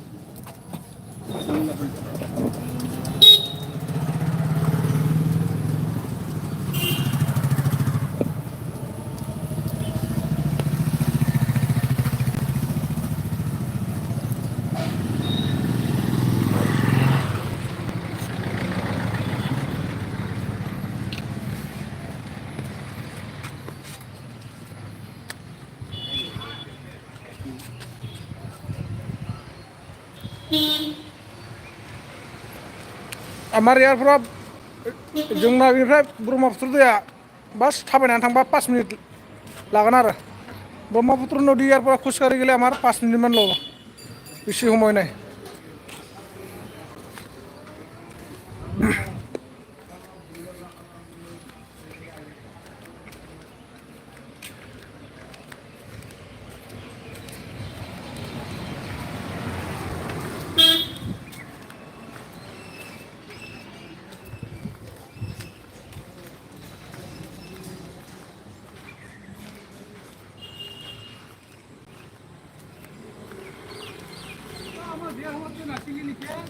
পুৰা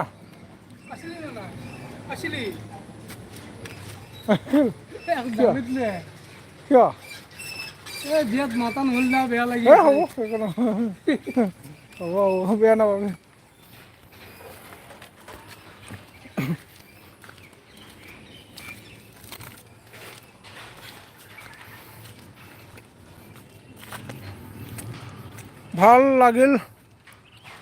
ভাল লাগিছে খুৰা আজি হয় নেকি অঁ ধন্যবাদ আহক মাজে মাজে এনেকৈ ময়ো সদায় দিয়া নহয় বাৰু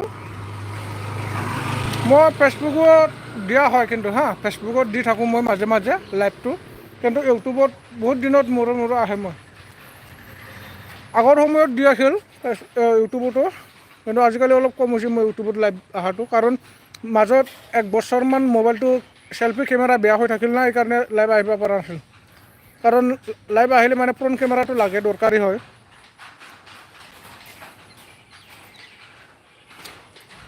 ओए टोपे किंग ऑफ हेल ओए टोपे माने मतलब क्या समझ में नहीं आया मेरे को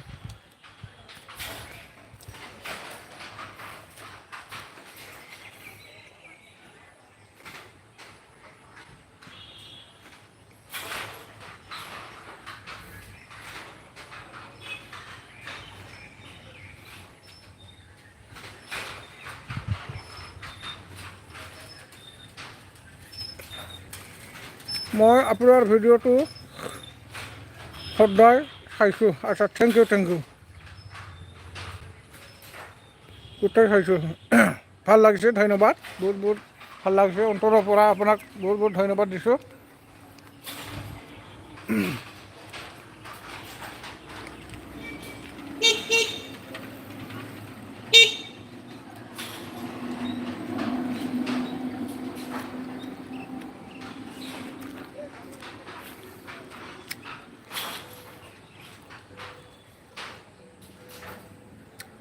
कमेन्ट खालामदो दे अन्नानै प्लिज नोंथांमोनहाबो कमेन्ट खालाम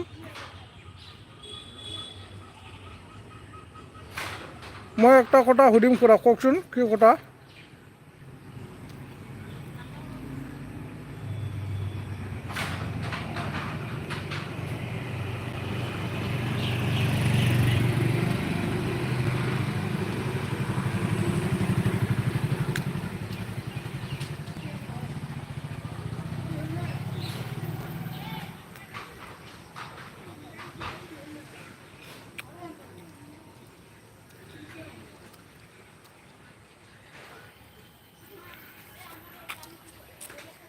जाखांफु फंबाय आदा गुवाहाटीयाव डिएसएलआर दखान दंना गैया गुवाहाटियाव दङ डिएसएलआर नांगौ जादों होनबा नोंनो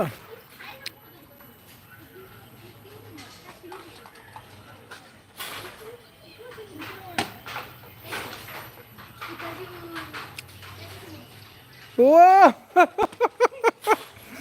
আমাৰ শোণিতপুৰত ই নাই হা K29 আমাৰ শোণিতপুৰত BPF আৰু UPPL ইটো নাই এই দুটা পলিটিক্সটো নাই আমাৰ শোণিতপুৰত আছে কংগ্ৰেছ BJP AGP এইবিলাক আছে আৰু বাকি মানে UPPL আৰু BPF এই দুটাটো নাই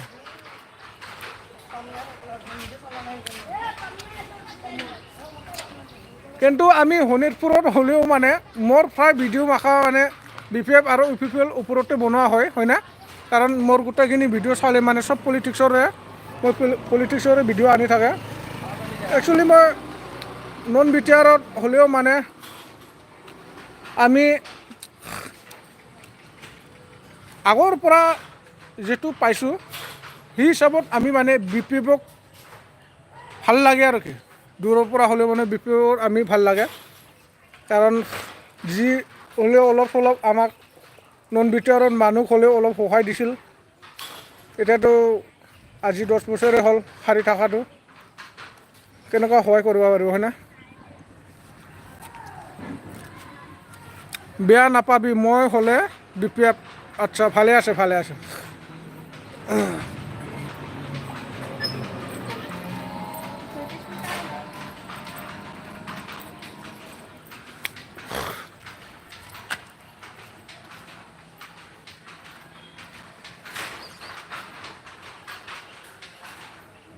আৰু মোৰতো গোটেইখিনি ভিডিঅ' চালে গমে পায় হয় না মোৰ কণ্টেণ্টটো কোনফালে যাই আছে বা কেনে ধৰণৰ মই ভিডিঅ' আনি থাকে মোক ভিডিঅ'ত চাইয়ে গম পোৱা যায়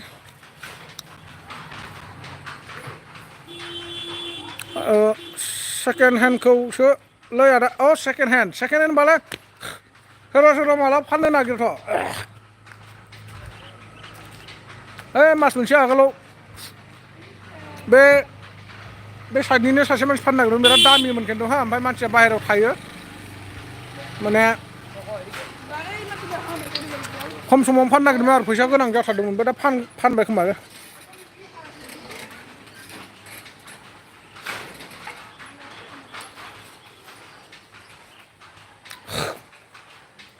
আমাৰ বৰ্তমান মানে K29 আমাৰ শোণিতপুৰ এফালে বিশ্বনাথ এফালে মানে মোটামুটি আমাৰতো BPF আৰু UPPL এই দুটা দলটো নাই না সেইকাৰণে মানে আমাৰ ভাবোঁ যে আমি এতিয়া খাৰু পালে মানে ডাইৰেক্টলি হ'ব নোৱাৰোঁ কাৰণ কিয় জান না আমাৰ শোণিতপুৰ আৰু বিশ্বনাথটো যোনটো চৰকাৰে চাব তেওঁ পাব আমাৰ শোণিতপুৰ আৰু বিশ্বনাথৰ মানুহবিলাকৰ পৰা ভোট আৰু সেইটোৱে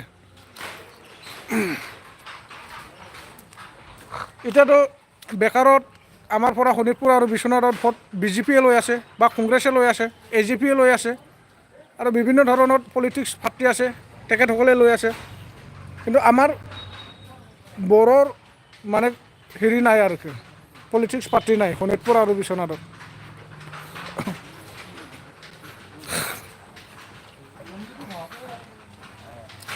এতিয়া বড়োবিলাকত ক'ব গ'লে পলিটিক্স পাৰ্টি দুটাহে আছে UPPL আৰু BPF এতিয়া নতুনকৈ ওলাইছে আৰু ABP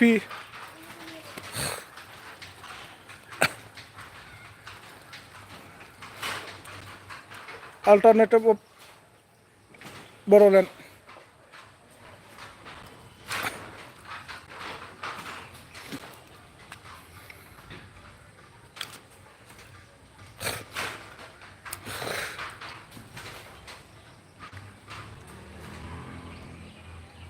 এতিয়া শোণিতপুৰত বিটিআৰ সোমাইছে বুলি কয় কিন্তু সোমোৱা নাই যিকেইটা গাঁৱটো বিটিআৰত সোমাইছে না এইকেইটা গাঁৱটো আগৰ পৰাই আছে BPFত আমলৰ পৰাই আছে BPF থকা সময়ৰ পৰাই BTC এলেকাত আছিল এণ্টৰ গাঁৱটো এইকেইটা গাঁৱটোহে বিটিআৰত সোমাই দিছে তাকে কয় মানে বিটিআৰত সোমাই দিছে শোণিতপুৰ বিটিআৰত সোমাইছে এনেকুৱা আৰু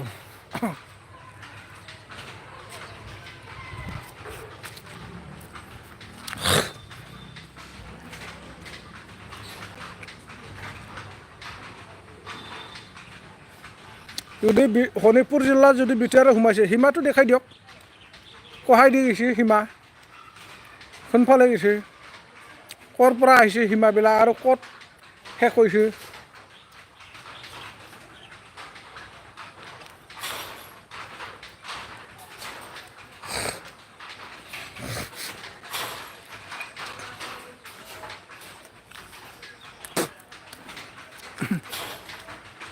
আজিকালি UPPL চৰকাৰটো ভাল লগা নাই 100%।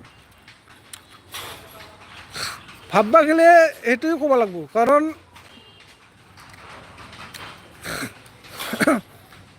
তেওঁলোক জানে আমি 5 বছৰত কিমান উন্নতি কৰিব পাৰিছে বা পৰা নাই। তেখেতসকলৰ নতুন কাম বিচাৰিব গ'লে খুব কম পাব।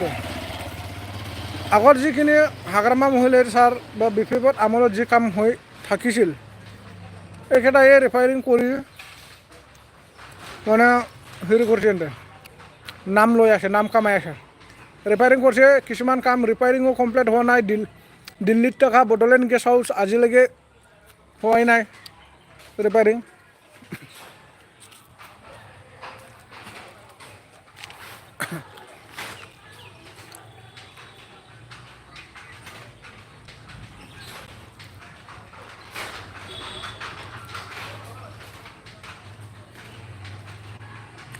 হয় হয়, পুৰা সঁচা কথা, পুৰা 100%।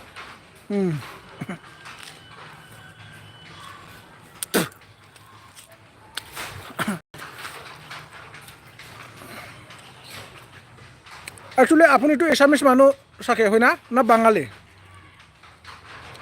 সেইটোন জান এটা কথা সুধিলোঁ মই ডাইৰেক্টলি আপোনাক, মানে বেয়া নাপাবি, আপুনি এছামিছ না বাঙালী? কাৰণ মই এটা কথা ক'বলৈ বিচাৰিছোঁ, এইটো যিটো আপুনি কোনটো কাষ্টৰ হয় এইটো গম পালে মানে।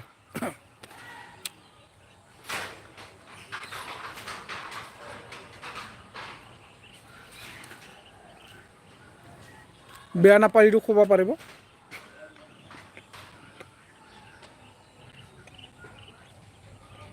মই এছামিছ মানুহ। আচ্ছা, এছামিছ। তেওঁ কৈছিলে না প্ৰমোদ বড়োৱে, কোনো জাতি জনগোষ্ঠীৰ কথা নাহে, বড়ো বড়ো কথা নাহে, সকলোকে সমান চকুৰ নজৰ দি চাম, সকলোৱে মিলিজুলি আমাৰ অসমত বা BTRত থাকিব লাগিব। বিভিন্ন ধৰণৰ জাতি জনগোষ্ঠী থাকক, আদিবাসী, গোৰ্খা, বড়ো, এছামিছ চবেই মিলিজুলি থাকিব লাগে বুলি কয় হয় না? সকলোকে সমান নজৰ দি চাম, কিন্তু চাইছে জানো? চাৱা নাই না। কোনোবা কিবা এটা পাইছে জানো UPPL চৰকাৰৰ পৰা? যিখিনি PMAY ঘৰ পাইছোঁ চৰকাৰৰ পৰা, এইটোতো অলৰেডি চেণ্ট্ৰেলৰ পৰা আহে। যিমানখিনি এতিয়া PMAY ঘৰ পাই আছে, এইগিলা চব আগৰ সময়তে চব চেংচন হৈ থকা। এই PMAY ঘৰবিলাক BPFত আমলত হৈ থকাটোৱে এতিয়া UPPL চৰকাৰ চলাই থকা সময়ত আহিছে, তাকে এন্তে মানে নাম খামাই আছে আৰু নাম লৈ আছে। হয়, ভাবি আছে কি মানুহবিলাক বা পাব্লিকে UPPLৰ সময়ত আহিলে ঘৰটো UPPL চৰকাৰে কৰি আছে, কিন্তু নহয়। খুব চিন্তা কৰিব লাগে। ৰাইট আদান, থেংক ইউ ফোনবাই। কাৰণ ক'ব গ'লে বহুত কথা আছে, কৈছোঁ 100 নকওঁ বাৰু আমি, বা UPPL চৰকাৰ অহাৰ পিছত একো কাম হোৱা নাই বুলি আমিও ক'ব নাযাওঁ, কিন্তু ক'বলৈ কোনে ৰাস্তা দিছে বা কোনে ৰাস্তাটো খুলি লৈছে? UPPLটো খুলি লৈছে না। সদায় কয় ৰাতিপুৱা হ'লে আবেলি হ'লে BPF 17 বছৰত কি কৰিলে, BPF 17 বছৰত কি কৰিলে, সদায় এইটোৱে কথা ওলাই থাকে এন্তৰ মুখৰ পৰা। BPF 17 বছৰত কি কৰিছে কি কৰা নাই দেখিতো আছোঁ না। প্ৰমোদ বড়ো যেতিয়া এপছুৰ প্ৰেচিডেণ্ট হয়, পাব্লিকত লৈ গেডাৰিং কৰি আছিল, ৰেলী কৰি আছিল, ধৰ্ণা দি আছিল, তেতিয়া সেই ঘৰত পৰা গাড়ী চলাই আছিল, এই পকা ৰাস্তা দি গাড়ী চলাই আছে। তেতিয়াহ'লে সেই ৰাস্তাবিলাক কোন চৰকাৰ থাকোঁতে হৈছিলে? কোনে আনিছিলে এইবিলাক ৰাস্তা হয় না? जेबो मावाखै बिसोर नंगौथ' आरो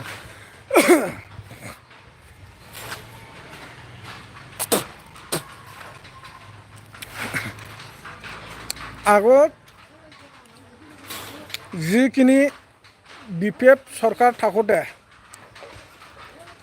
কৰি পেলাই হেৰি হৈ আছিল এইকেইটা কামটোহে এতিয়া UPPL হাতত লৈ আছে।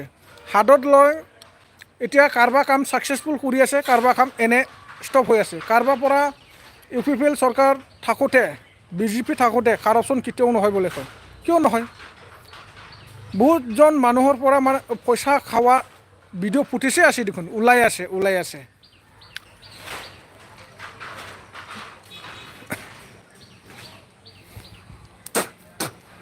কিবা এটা কাম কৰিব যাওক, চৰকাৰৰ পাৰত পৰা কিবা এটা কাম বিচাৰিব যা, আগত পইচা হয়, আগতে পইচা লাগে। পইচা নহ'লে একো কামেই নহয়।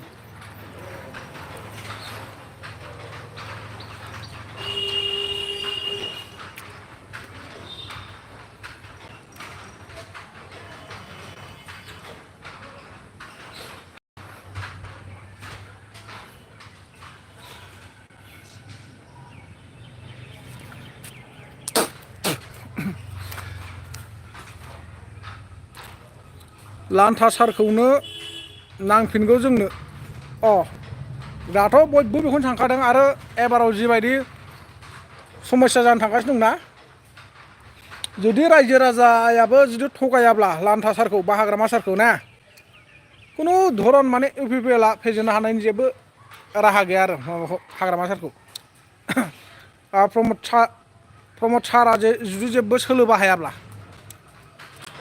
बिसोरो खिन्थु मोनसे सोलो बाहायोना, गावसोरनि UPPLनि मानसियानो जोंनो खोन्थानाय, क'क्राझाराव बेरायनो थांबा खोन्थायो जोंनो स्रोदनो आरो माने मोनायाव खुनु खोथा गैया जाखादों, माने फैसा रानखायोनो न'खर थांना गामि थांनानै। हाग्रामा सरकार আহিলে কোনো চিন্তা নাই কৰা।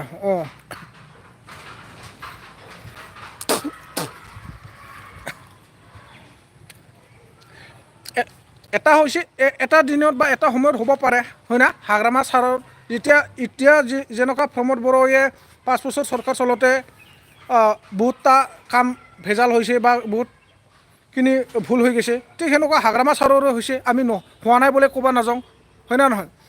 ভুল চবৰে হয়, ভুল বুজাবুজি এইটো চবৰে হয়। এতিয়া এটা হাগ্ৰামা মহিলাৰীক মই কি ভাবি আছোঁ জানে না, সি এতিয়া 5 বছৰ নহয় 10 বছৰমান বা 8 বছৰমান হৈ গ'ল হাৰি থকাটো। এতিয়া সম্পূৰ্ণ সি বুজি পালে, মোৰ হিচাপত দেই, মোৰ ফালৰ পৰা মই এনেকুৱা ভাবি আছোঁ, সম্পূৰ্ণ সি বুজি পালে। কাৰণ মই কিহৰ কাৰণে 8 বছৰমান বা 10 বছৰমান মই কিহৰ কাৰণে বহিব লগা হ'ল, বা পাব্লিকে মোক কিহৰ কাৰণে 10 বছৰমান বহাই থ'লে, আৰু চেণ্ট্ৰেল গভমেণ্টে মোক লগত কিয় নল'লে সেই 10 বছৰমানটো। সিহঁতে মানে হাগ্ৰামা মহিলাৰ ছাৰে সম্পূৰ্ণ কথাটো ধৰিব পাৰিলে বা বুজি পালোঁ আৰু গোটেইখিনি কথাটো। আৰু এতিয়া সি যদি চৰকাৰ আহে, সেই ভালকৈ চলাই যাব বুলি ময়ো এটা আশা কৰিছোঁ আৰু কি। যদি চলাব নোৱাৰে বা আৰু সদায় যদি বেয়া কাম কৰি থাকে, তেতিয়াহ'লে হাগ্ৰামা ছাৰো এদিন না এদিন আৰু নিশ্চয় হাৰি যাব, হয় না নহয়? আজিকালি পাব্লিকে ইমান বছৰলৈকে নাচায়। এতিয়া প্ৰমোদ বড়ো যেনেকুৱা 5 বছৰতে হাৰিব যাই আছোঁ, হয় না? এনেকুৱা হ'ব আৰু। এইকাৰণে আমি ভাবোঁ, আশা কৰোঁ হাগ্ৰামা মহিলাৰী যিটো আকৌ নিশ্চয় আহিব লাগে, আৰু আহি কিনি সকলো ৰাইজৰ কাৰণে মানে কোনো ইয়াত মানে জাতি জনগোষ্ঠীৰ কথা নাহাকে বা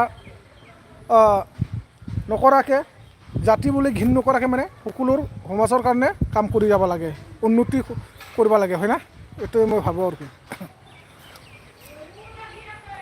फैसाखौबो लाया होना मानो हरगोन क्ला लाया होना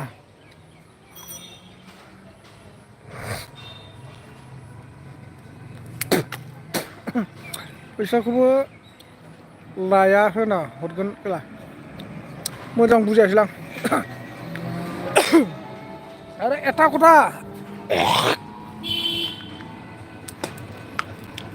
কথা এটা মানে মই বহুত চিন্তা কৰোঁ আৰু না, হাগ্ৰামা মহিলাৰীৰ দিনত বা হাগ্ৰামা মহিলাৰীৰ সময়ত বহুত মানুহে ঘৰত কিবা এটা প্ৰব্লেম হ'লে হাগ্ৰামা মহিলাৰী ছাৰক লগ ধৰি বা তাৰ PSC এইবিলাকত লগ ধৰি আলোচনা কৰিলে পইচা অলপ চলপ হ'লেও সহায় সুযোগ দিছিলে হা, নিদান বিপদ চিপদ চাবৰ কাৰণে। কিন্তু প্ৰমোদ বড়োৰ ওচৰত গ'লে কিহৰ কাৰণে ইমান লং প্ৰচেছ থাকে, মানুহ মৰি যায় তথাপিও চৰকাৰৰ ফালৰ পৰা একো কি কয় এইটো আঁচনি নাপায় বা উন্নতি নাপায়, বেনিফিট একো নাপায়। কিবা এটা আপুনি যিটো হেৰি মৰম খুজিব যায় মৰমে নাপায়। যা হ'ব যা ডক্টৰৰ কিবা আন এই হেন তেন কিবা কিবি চাইন আন এইগিলা কৈ থাকে। এনেকুৱা হ'লে ক'ত হ'ব, মানুহ জীয়াই থাকিব নেকি এনেকুৱা হ'লে। 100% BPF আহিব। হয় খুৰা হয় হয়। বতৰটো পূৰা ক'লা হৈ গ'ল কিন্তু চাহ তেতিয়াৰ পৰা বেছি ক'লা হৈ গ'ল।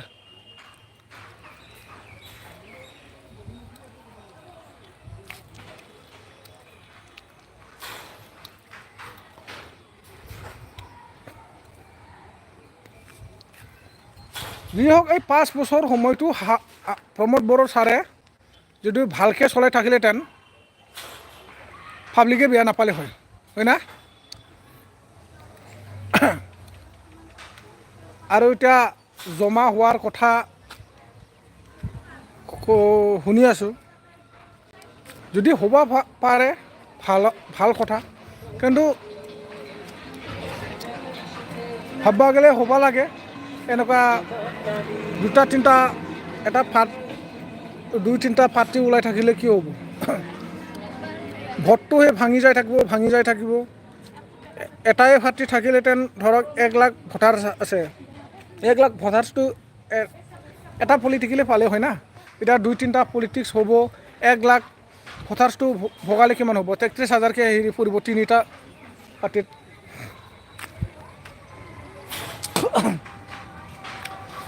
জমাটো হওক ভোটৰ পিছত হওক, ৰিজাল্টটো লয়, ভোটটো লয়, কাউণ্টিঙত আগত বা হওক বা পিছত হওক, যিকোনো ইলেকশ্যনৰ পিছত হ'ব লাগে আৰু জমাটো যদি হয়। যোনে বেছি পায় সি চিফ হৈ যা বাছ।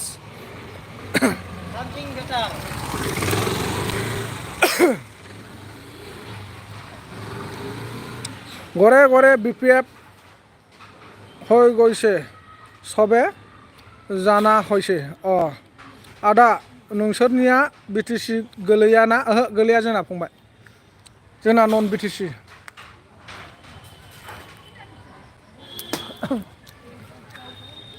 एयावनोथ' दुखु दंब्रा, बै समाव गबिन्द बसुमतारी सारमोनहा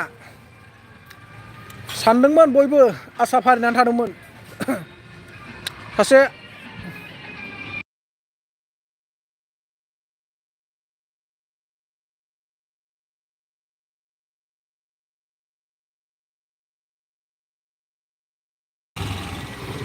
सासे हाथियार लानानै हारिनि थाखाय सेक्रिफाइस खालामबोनाय बा नांबोनाय हिसाबै फोथायदोंमोन। गबिन्द बसुमतारीया जोंनि सनितपुराव ओरैबायदि मोनसे खोथा होदोंमोन, सेथि नैथि BAC BTC एकट जानानै थांबाय, ओइबाराव जों दा नाजागासिनो दङ बड'लेण्डखौ एकट खालामनो थाखाय। बड'लेण्ड नङाब्ला जोंनो नाङा, आरो ओइबाराव थामथि एकटआव सनितपुर आरो बिश्वनाथखौ जों माब्लाबाबो गालाङा, सनितपुर बिश्वनाथखौ नङाब्लानो जोङो एकटखौनो खालामा, राजिखौनो जाया होननानै बुंदोंमोन। नाथाय दिनै गावनो नाया माने दिल्ली पार्लियामेन्टआव थांलायनानै खावब्लाब्ला खावथं जिरायलायनानै साइन होदों। बेनोलायनो सासे बोराय बैसोनि सुबुं जानानै बुजिनां मानसि जानांगौमोन ना अबुजुन मानसि जानांगौ?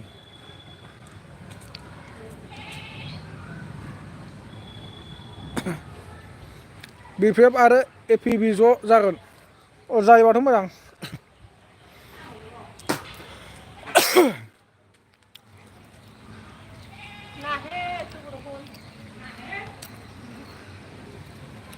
आं दा बेखौनो सानो आरो, बै समाव हाग्रायाव थानाय समावबो गबिन्द बसुमतारी सारमोन बायदिया गोबां गाज्रि खामानि मावबोदों।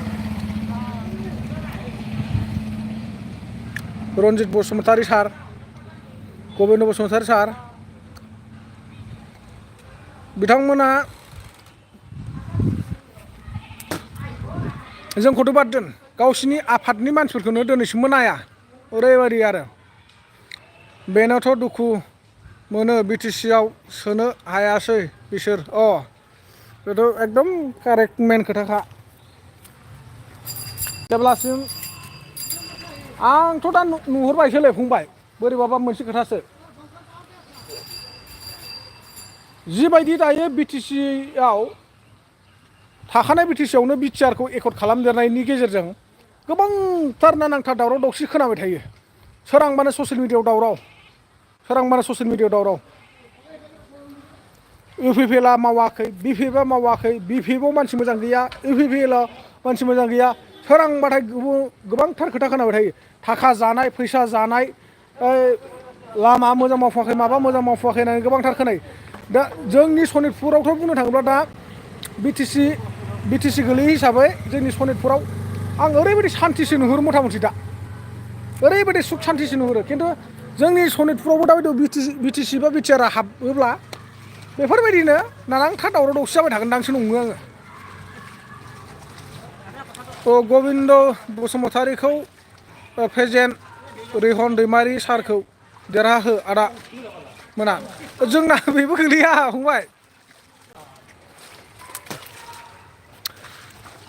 बिसिनाव उदालगुरि नालाय जोंनाव गोलैया। जोंनाव बिपिएफ इउपिपिएलआनो गैया मथा मथि। जोंनाव बिजेपि, कंग्रेस, एजिपि बेफोरसो दंलाबायो।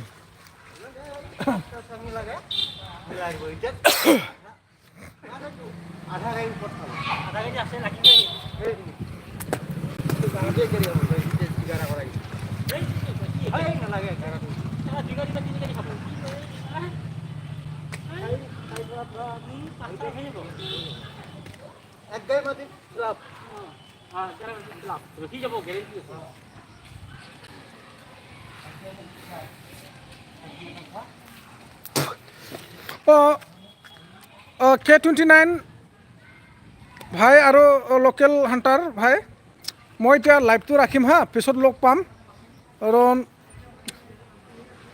গা ভা ধুই ল'ম, মই অলপ এক জেগাত যাব আছে, তাতে যাই আহিম। কালি যদি লাইভত আহে কালি লগ পাম, পৰহি যদি আহে যিকোনো মানে আহিলে লগ পাম আৰু কি না কি। সদায় আশা কৰোঁ সকলোৱে যদি ভগৱানৰ আশীৰ্বাদত ভালে ভালে থাকে।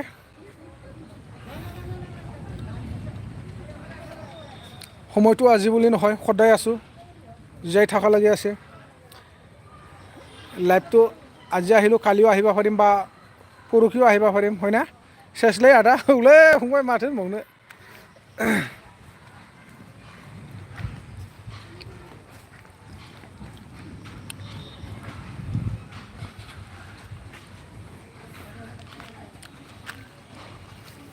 এনা মই বাই বাই লৈছোঁ, পিছত লগ পাম, bye. All my viewers and subscriber, পিছত লগ পাম, বাই বাই বাই।